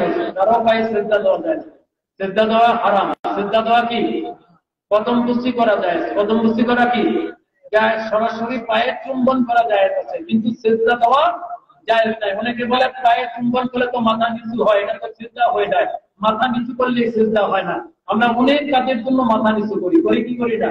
আমরা অনেক কাজের জন্য মাথা নিচু করি। শ্রদ্ধার জন্য নিয়ত শর্ত। শ্রদ্ধার জন্য কি? নিয়ত শর্ত। নিয়ত, শ্রদ্ধার নিয়তে যদি মাথা নিচু করে তাহলে সেটা শিরক হবে। ঠিক না ব্যাটে? আর কদম মুসলিম নিয়তে আবু দাউদ শরীফে আছে, তিরমিজি শরীফে আছে, সাহাবায়ে কেরাম নবীজির কদম মুবারক সরাসরি চুম্বন করেছেন। জোরে বলুন সুবহানাল্লাহ। কাজে সরাসরি চুম্বন করাটা ইসলামের কদম, ওলি আল্লাহর কদম, এটা সুন্নতের অন্তর্ভুক্ত, সুন্নত তরিকার অন্তর্ভুক্ত। যাই হোক, একটু সামনের দিকে আগায় বসেন, খালি জায়গাটা ভরাট করে বসেন। এখন মিলাদ হবে, দোয়া হবে, তারপর দেওয়া হবে। সবাই একটু সামনের দিকে আগায় বসেন। এখন মিলাদ হবে।